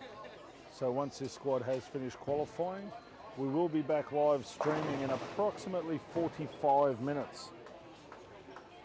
So at approximately 7:30, we will be going back on for the final D squad. I will be hoping to run through a top 20 at the conclusion of this squad. That will give us a fairly good indication of where the cut may or may not be. Jenny Notman on her favourite lane carries the turkey. She's still alive for a possible 214 finish. So far this game, Jenny hasn't missed on the left-hand lane, lane 11.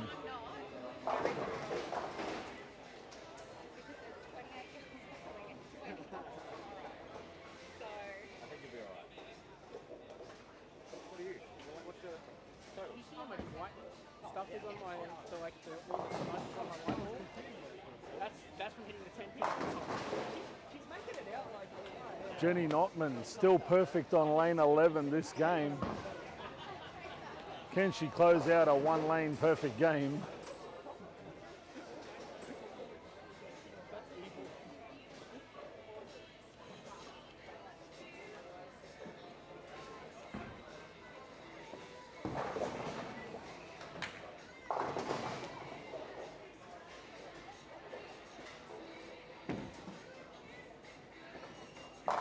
And she does. Jenny Notman finishes with 5 in a row in a 214 game. Good finish from Jenny.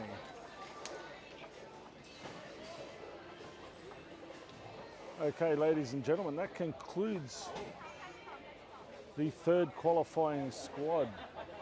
As I said, we will be hoping to have a combined standing sheet in approximately 10 to 15 minutes.